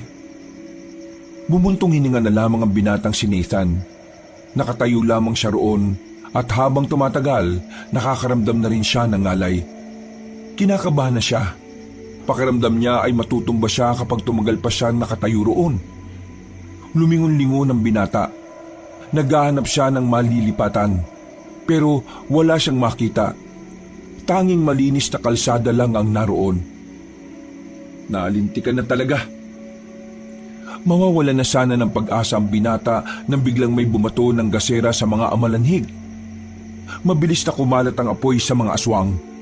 Nagpulasan ang mga yon. Dali! Bumaba ka dyan! Nandito kami, bilis! Nakita niya ang maglulong Pedring at Tanyang. Hindi na siya nagsayang ng oras. Bumaba siya at kumaripas ng takbo palapit sa dalawa. Nang makalis na sila roon, nagtago sila pansamantala sa gilid. Hindi sila namamatay sa apoy, pero iritado sila sa ganon. Nawawala sila sa wisyo. Maraming salamat po. Buti na lang dumating kayo. Kung hindi, baka hindi na ako nakaalis doon. Kinailangan kasi namin maghiwalay ng kapatid ko eh. Nasa factory sila ngayon. Hindi lang ang mga yan ang problema natin. Ano pong ibig niyo sabihin? May isa sa mga amalanhig ang may kakaibang kakayahan. Nakakatayo siya at merong isip na parang gaya ng sa tao. Alam kong kasama niyo na ang Amazonang may dala ng espada ng urka. Pero hindi ko alam kung kakayanin niya ang sinasabi kong yon.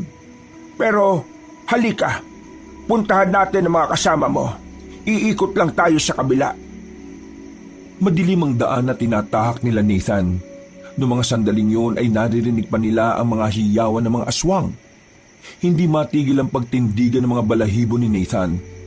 Pakiramdam niya, nagkalat na sa buong lugar ang mga aswang. Makalipas lang ang halos 15 minutos, natanaw na rin niya ang factory. Nagmamadali silang makalapit doon. Pero ang inabutan lang nila ay si Owen at Joren pati na rin ang babaeng si Ohana. Nasaan sila Mama at Papa?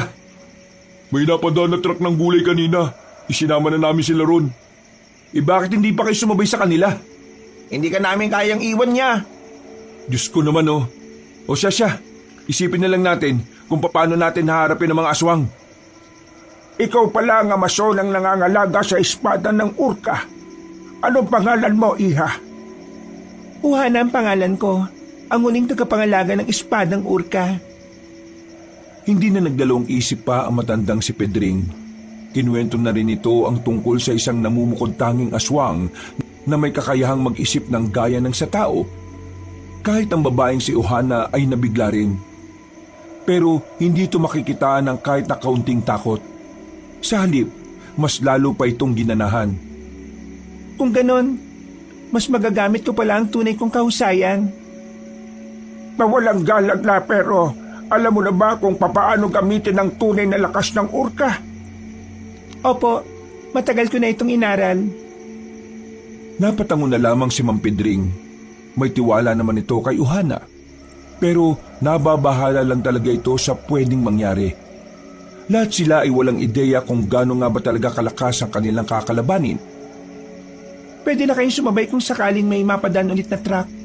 Kakayanin ko ng kalabanin ng mga amalanhig. Pati na rin ang namumukod tanging aswang. Hindi. Sasama kami sa laban. Wala kayong magagawa. Hindi naman namamatay ang mga amalanhig kahit na anong gawin nyo. Tanging espadang ito lang ang makakapaslang sa kanila. Gusto pa rin naming makatulong. Bahala kayo. Basta ako, nagsabi na ako. Kung sakaling ikamatay nyo ang pakikipaglaban sa mga amalanhig, wala na akong kasalanan doon. Eh di kung ganun isa-isay na natin ang mga kalaban natin. Kasama si Yang Yang? Oo, marunong yan. Pag po kayo mag-alala sa akin, magaling po akong magtirador. Napangisi na lamang si Nathan. Ilang sandali pa, lumabas na rin sila ng factory. Ang planong pagtakas ay nauwi na lang sa pakikipaglaban sa mga aswang. Naiisip kasi ni Nathan na sukliang din ang ginagawang pagliligtas sa kanila ni Mang Pedring at ng babaeng si Uhana. Habang naglalakad sila, narinig nilang tila paparating na ang mga aswang. Winasiwas agad ni Uhana ang kanyang espada. Muntikan pang matamaan si Owen, buti na lang ay nahila ito ni Joren. Ayan na sila. Mahigpit na ang hawak ni Nathan sa itak. Ganon din naman ang dalawa niyang kapatid.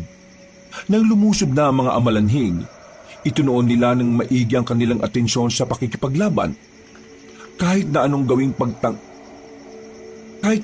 nilang pagtaga nila sa katawan ng mga nilalang, wala namang nangyayari. Bumabangon at bumabangon lang ang mga yon. Hindi nga natin sila mapapatay. Nagpapagod lang tayo eh. Sige lang, laban lang! Aksidenteng tinamaan ni Nathan sa ulo ang isang aswang. Nagtaka sila nang bigla itong mangisay at biglang hindi na gumalaw. Dahil dito, nadiskubre nilang namamatay pala talaga ang mga amalanhig. Basta kailangan lamang sa ulo ito tatamaan. Alam niyo na kung paano pumatay ng amalanhig, ha? Yun ang gawin natin! Napangiti si Joren at Owen. Dahil doon, tila lumakas na ang loob ng dalawa niyang kapatid. Habang si Mang Pedring at Uhana naman ay sigilang ng pakikipaglaban. Makalipas nga lang ng ilang minuto, nakabulagta na ang mga aswang nakaharap nila. Pero batid nilang hindi pa rin nagtatapos ang lahat. Dahil habang naririnig nila ang mga humihiyaw sa paligid, ibig sabihin lang nito ay may mga bumabangon ulit mula sa hukay. Pambira, dating nasa sementeryo ba ang mga aswang na to? Parang wala pa yata sa kalahati na babawas natin eh. Dati itong baryo ng mga aswang at ang mismong lugar na ito ang nagsisilbi nilang libingan. Kaya naman, asahan nating mas marami pang aswang ang makakaharap natin. Kaya dapat ay nakahanda lang kayo. Nararamdaman ko na sila. Mas marami sila kumpara sa una. Bumilid na muna kayong lahat. Gustong-gusto mo talagang suluin ang spotlight eh, no? Hindi ako nagpapasikat. Gagawin ko ito para kakaunti na lang agad ang haharapin natin. Bumilid na muna kayo kung gusto niyo pang mabuhay. Sundin na lang natin ang gusto niyang mangyari. Alam niya kung ano ang mas makabubuti. Nagtago sila sa makapal na halamanan. Nakasilip lang sila ng bahagya kay Uhana habang nakatayo sa gitna ng kalsada. Malakas talaga pakiramdam ko na hindi rin pangkaraniwan itong babaeng to. Bakit? Lumilipad ba siya? May superpowers ba siya? Isa siyang Amazona. Wala siya sa mga sinasabi niya. Pero malakas ang pangangatawan niya. Dahilan kaya siya lang ang may kakayahang makagamit ng espada ng urka. Natigilan na kanilang pagbubulungan nang marinig nilang umaangil na ang mga aswang. Nakita nilang gumagapang na ang mga yon palapit sa dalaga. Maya-maya pa, parang mga gagambang umatake ang mga yon. Sa pagkakataong ito, nakita na nila ang tunay na husay ng dalaga. Parang sumasayaw-sayaw lang ito habang winawasiwas ang kanyang espada. Bawat hataw ng dalaga nangingisay ang mga aswang. Hindi makatama ang mga amalanhig. Manghang-mangha naman ang magkakapatid. Para kasi silang nanunood ng isang pelikula. Grabe, totoo ba itong nakikita ko? Nakakahanga talaga. Hindi tumigil ang babae sa pakikipagpatayan sa mga aswang. Habang tumatagal, natatambak lang ang mga bangkay ng mga amalanhig. Patuloy lang ang dalaga na parabang hindi napapagod. Iharap niyo sa akin ang tumatayong pinuno ninyo. Nang sabihin niyo ni Uhana, natigilan ng ibang aswang. Nagtaka si Mang Pedring dahil yun ang una niyang nakita ang mga amalanhig na nag-aalinlangan. Pero hindi pa rin pinalagpas ni Uhana ang mga natira. Pinagpapapas lang niya ang mga yon at saka lumabas na rin sila Nathan sa kanilang pinagtataguan. Paano sila makakapagsumbong sa pinuno nila pinaslang yun silang lahat? Ayos ka rin no? Manong, alam mo ba kung saan ang sentro ng libingan nila? Hindi. Ang alam ko lang na libigan na yung matagal ko nang binabantayan. Hindi ko nga inaasahan na mas marami pa palang libigan ang nandito. Napailing na lamang ang babaeng si Uhana. Kung matatagpuan lang kasi sana nila agad ang sentro ng libingan, mahahanap nila agad ang pinuno ng mga aswang. Yun ang dapat unahin nilang paslangin dahil yun daw di umano ang pinakamahirap kalaban. Unahin na lang muna natin itong mga amalanhig bago tayo tumuloy doon sa pinakabos nila. Ama, huwag tayong magmadali. Kung gusto mo, magpahinga ka na muna. Kami na muna ang bahalang umarap sa mga aswang. Hindi ako magpapahinga. Hindi naman ako napagod Kailangan natin magpatuloy. Bago pa makalayo ang mga amalanhig, kailangan na natin silang patayin. Mas maraming buhay ang mapapahamak kapag nakalabas sila ng lugar na ito. Wala silang sinayang na oras ng mga sandaling yon. Naglakad na sila para hanapin pa ang ibang aswang. Bawat madadaanan nilang mga aswang ay agad nilang napapaslang. Pero mag-iisang oras na nilang ginagawa yon. Hindi naman nila nakikita ang kanilang hinahanap. Tumigil sila sandali sa gilid. Pinagpahinga nila si Mang Pedring dahil hinihingal na. Bumuntong hininga na lamang si Nathan. Nililibutan nila ang buong area. Marami na rin silang napatay. Pero nanatili pa rin marami ang mga aswang na naririnig nila. Sinabi ko naman sa inyo, mapapagod lang kayo kung sasama kayo sa akin. Sobrang dami pa nila. Tingin ko, wala pa tayo sa kalahati ng bilang nila. Wala pa sa kalahati? Diyos ko naman Patawarin niyo ako. Hindi ko rin talaga inaasahan. Sa tagal ko na rito, ngayon ko lang din nalaman na malawak pala talaga ang libingan. Hindi ko alam na marami pala sila sa inaakala ko. Huwag niyo nang sisihin ang sarili niyo. Dahil sa inyo, kaya kahit papano nakapaganda kami. Siguro, wrong timing lang talaga ang pagdating namin dito. Dapat pala, bago namin binili ang warehouse at ang bahay, inalam pala talaga namin muna kung anong meron sa area. Nandiyan na naman sila. Eto na naman tayo. Kumpara kanina, kakaunti na lang ang mga amalanhig na dumating. Pero merong nararamdaman na kakaibang dalaga. Pakiramdam niya ay parang may maling nangyayari. Hindi niya maipaliwanag. Kakaunti lang pala Kayang-kaya na namin to. Sandali. O bakit? May problema ba? Manong, nararamdaman mo ba ang nararamdaman ko? Ang malakas na presensya. Mukhang ayan na nga siya.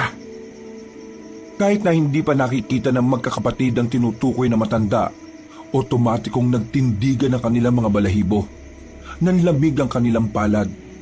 Ganun na ganun ang kanilang nararamdaman nung unang pagkakataon na nakita nila ang mga aswang. Anong ibig sabihin nito? Ang pinuno ng mga amalanhig ay narito na. Joren, Owen, gumilid na muna kayo. Isaban niyo si Yang Yang. Ha? Sige na! Oo na, ito na nga. Ako nang bahala sa pinuno. Kayo na sa mga tauhan. Tumangon na lamang si Nathan at Mang Pedring. Aminadong sa mga sandaling ito ay pinangungunahan na siya ng kaba. Wala naman kasi talaga siyang alam sa pakikipagpatayan sa mga aswang. at mas lalong wala siyang alam kung papaanong haharapin ang pinuno ng mga yon. Sumama lang siya roon para patunayan na kaya niya rin makatulong. Nakita nila ang namumukod tanging matangkad na aswang. Naglalakad ng gaya ng sa tao. Pero ang mukha nito ay naaagnas na. Inuuod na rin ang ibang parte ng katawan. Tumigil yon sa paglalakad. Tumindig lang din sa gitna ng kalsada. Maya-maya lang sumenyas na ito sa mga amalanhig. Gumapang na naman ng mabilis sa mga yon. Tila ganado at maliksi ang mga aswang sa pagkakataong yon. Para bang nagpapasikat ang mga ito sa kanilang pinuno. Nang magsimula na ang laban, naramdaman agad ni Nathan ang pagiging tagilid nila sa laban. Nasugatan na siya, hindi pa man tumatagal ang laban. Kaya naman, sumama na rin sa kanila si Joren at Owen. Sabi ko sa gilid lang kayo, di ba? Huwag ka nga ma-pride. Sugatan ka na nga, oh. Kaya ko pa naman eh. Ikaw oo, pero si Mang Pedring hinihingal na. Ay, nakakapagod. Sa likod na muna kayo. Umabante pa si Uhana at sinalubong pa nito ang ibang amalanhig na paparating. Muli nitong hinagupit ng malakas ang espada nito. Marami ang tinamaan at bumulagta at ang iba ay nagtalsikan pa. Kala ko ba walang powers tong babaeng to? Gigil na lumusob ang mga aswang. Katakataka na napapansin nila tila nagbabago na ang kakayahan ng mga amalanhig. Kinakaya na ng mga iyon na makatalon. Palagay nila dahil yon sa presensya ng kanilang pinuno. Hoy! O bakit? Sa likod mo! Humarang si Joren kay Owen. Si Joren ang tinamaan ng kalmot ng isang amalanhig. Buti na lang ay hindi naman yon kalaliman. Umayos ka nga! Mapapahama ka pa sa ginagawa mo eh. Sorry ya.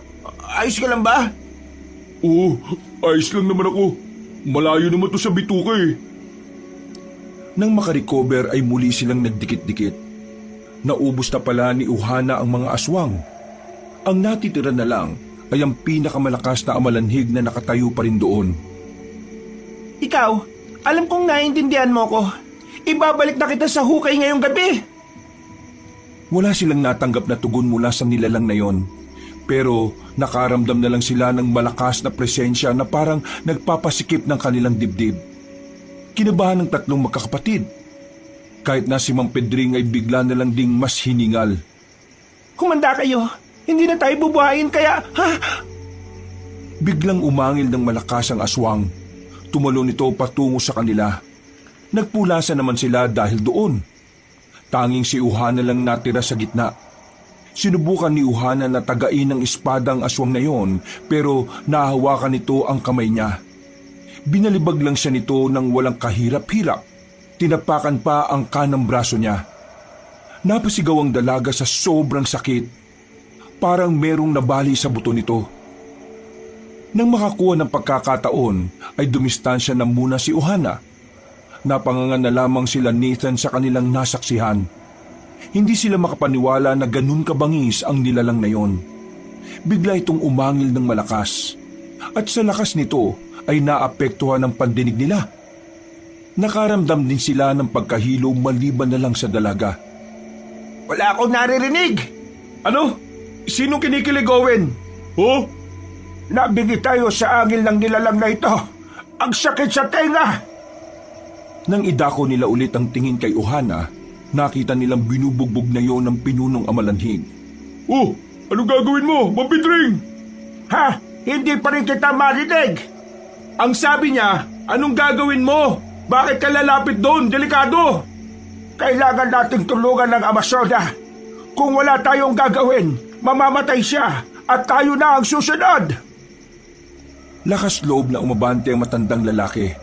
May kinuha ito sa tagiliran, isang punyal na kulay ginto.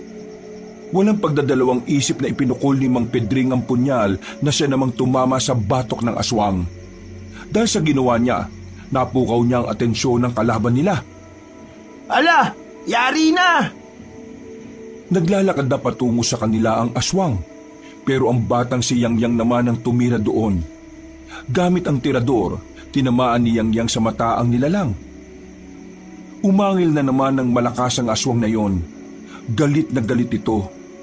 Nasa aktong ang bata naman ang pag-iinitan nito nang makabangon na si Uhana. Tumakbo itong parang walang nangyari.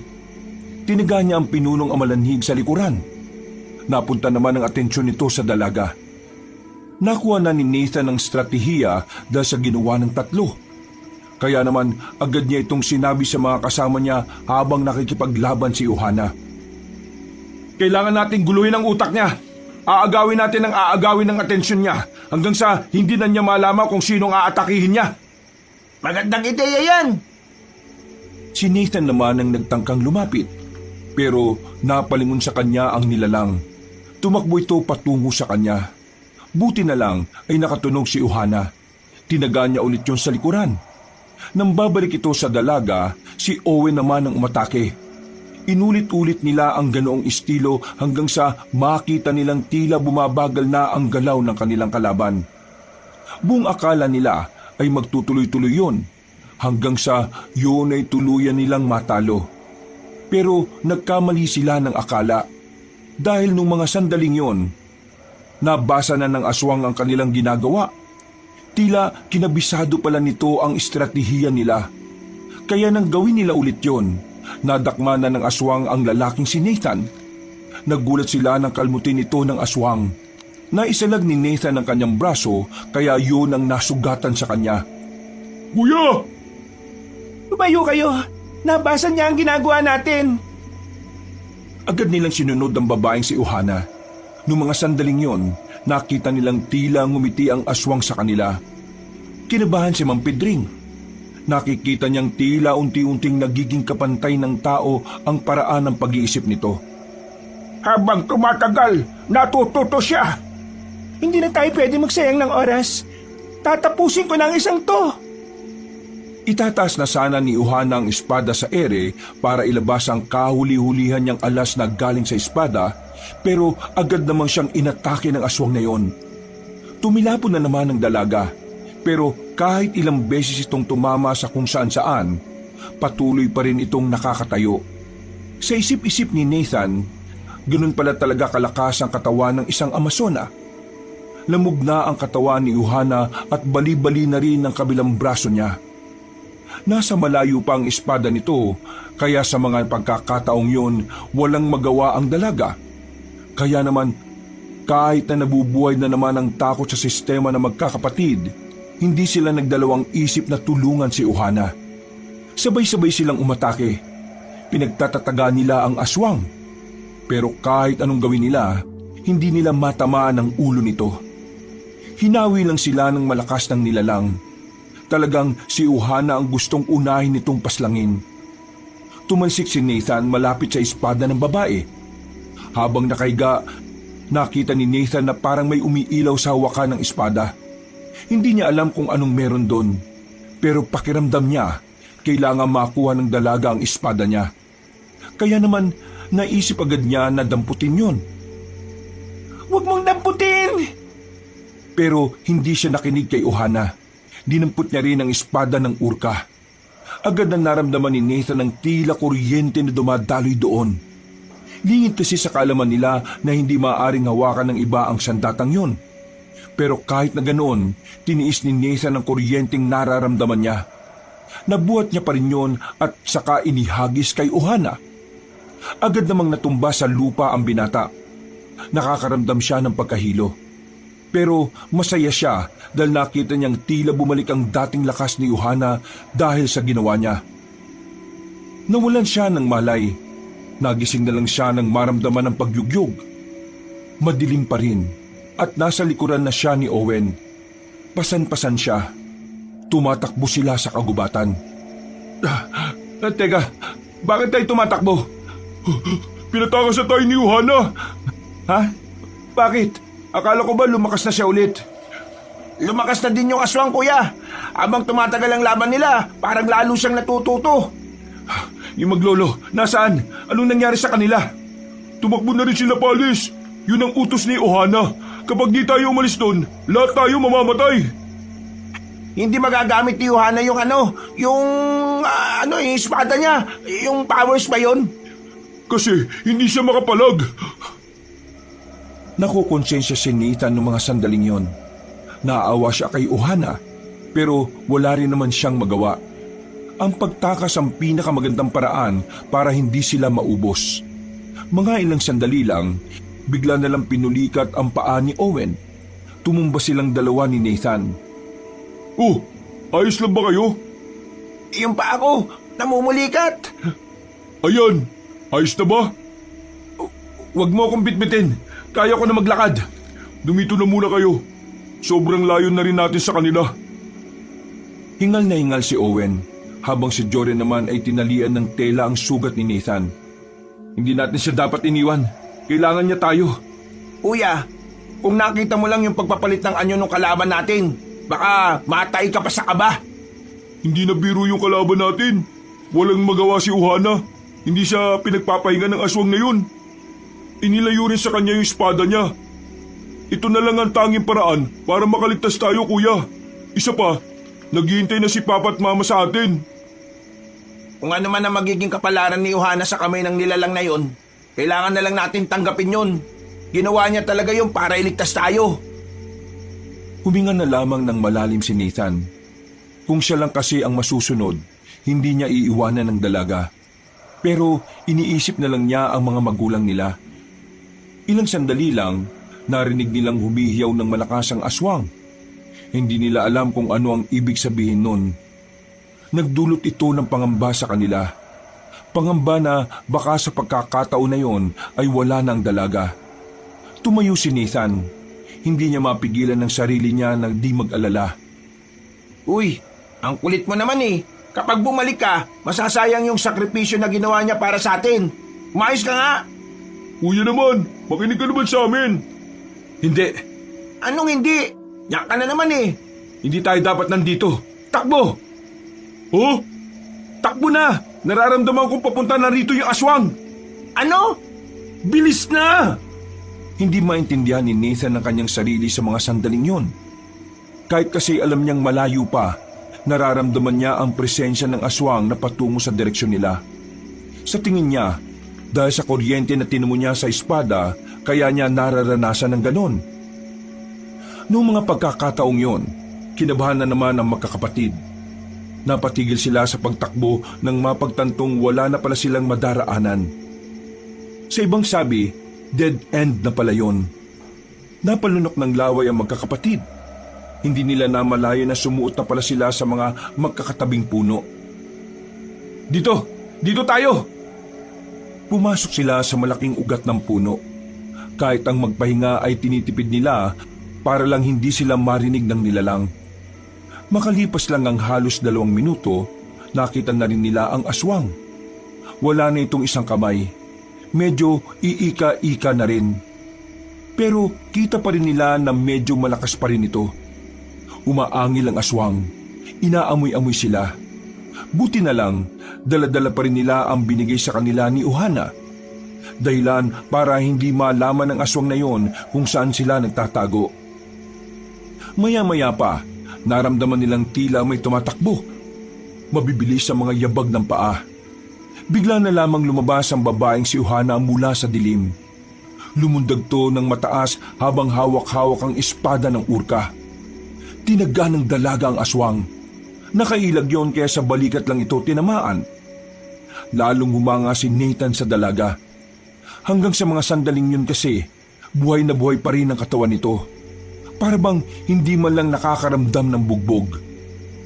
Isang bagay na alam nilang hindi normal na nangyayari sa isang babae. Hindi mo ako matatakasan. Kahit na magpalit ka pa ng anyo ng ilang beses, hindi mo ako matatakasan. Umangil na naman ng malakas ang aswang. Natawa na lamang si Owen nang biglang pumiyok yun at naubo. Dahil narinig sila ng aswang, napalingon yun sa kanilang pinagtataguan. Nagmamadaling gumapang ang mabangis na nilalang patungo sa kanila. Pero agad namang nakaresponde ang dalaga. Hindi na ito nagsayang pa ng pagkakataon. Itinalak niya ang espada sa tiyan ng aswang. Nang hugutin niya ang sandata, ay napaatras yun. Pambirang nilalang yan, oh. Hindi ba mamamatay yan? Bakit kayo lumabas? Gigewang-gewang ang aswang, pero kinakaya pa rin itong makatayo. Hindi pa rin ito nagpapatinag. Maging si Uhana ay nagtataka na rin kung papaanong nabubuhay pa rin yon. Tapusin na kita! Umanda ka!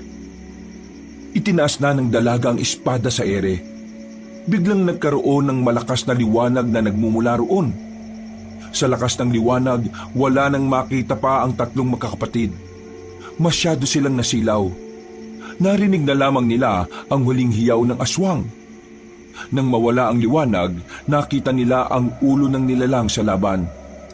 Gumagalaw-galaw pa ang katawan nito, pero kalaunan ay bumagsak na rin. Tapos na ba? Tapos na ang problema natin? Humarap sa kanila ang dalaga. Medyo bigla na lamang yung nawala ng malay. Buti na lang ay nasalo ito ni Nathan. Uy! Gising! Dumilat sandali ang dalaga. Napangiti na lang ito at saka muling pumikit. Nang matapos ang labanan na yon, inuwi na muna nila ang dalaga sa kanilang bahay. Kasama na rin nila si Mang Pedring noon. Ginamot na matanda ang mga sugat nila. Pero mas inasikaso nito si Uhana dahil mas grabe ang pagkakabugbog ng katawan nito. Ano nangyari sa mga natitirang amalanhig? Kusa na lang silang mamamatay. Namatay na rin kasi ang tinuturing nilang Panginoon. Buti naman kung ganon. Akala ko mapapasubok pa tayo eh. Ang ingay nyo. Nagpapahinga yung tao oh. Nang dumilat si Uhana, napangiti na lang ito sa kanila.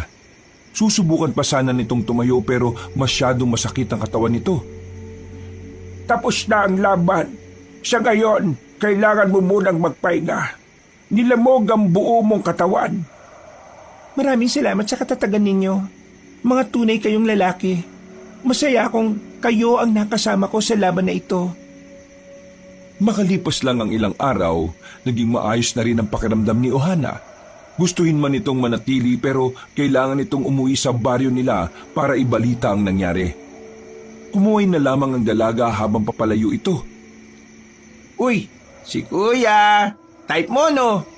Ha? Pinagsasabi mo dyan? Huwag ka na magkaila. Halata naman sa'yo eh. Natigil lang ang kanilang pag-uusap nang lumapit sa kanila ang ama nilang si Ronald. Iba ang aura nito. Wala ang imahe ng kasungitan sa mukha nito. Mga anak, alam kong marami akong nagawang mali sa inyo. Marami akong pagkukulang. Lalong-lalo na sa iyo, Nathan. Sana patawarin mo ako kung hindi ko man lang inisip ang nararamdaman mo. Patawarin mo ako kung pinaramdam ko sa iyong wala kang halaga. Sana bigyan mo pa ako ng isa pang pagkakataon para maging ama mo. Babawi ako sa lahat ng mga nagawa ko. Pa, Diyos nga nakakapagpatawad. Ako pa kayang tao lang. Niyakap ni Nathan ang kanyang ama. Wala na siyang sama ng loob dito. Nung makaligtas sila, balak na rin niyang kausapin ito at makipagbati. Gumaan ang pakiramdam ng binata. Pakiramdam niya buo na ulit ang kanyang pagkatao. Ngayong ayos na sila ng kanyang ama, mas magiging positibo na ang kanyang pananaw sa buhay. Nako, mas masarap ang pagyayakapan kung may lambanog. Pumasok si Mang Pedring sa bakuran nila at inilapag ang 2 galon ng lambanog. Napakamot na lamang sila sa ulo at natawa. Masaya ang kalooban ni Nathan nung sandaling yon. Kahit na hindi pa rin nila nasisimulan ng kanilang negosyo, ang mahalaga na lamang sa kanya ay ligtas at masaya ang kanyang pamilya. Wakas,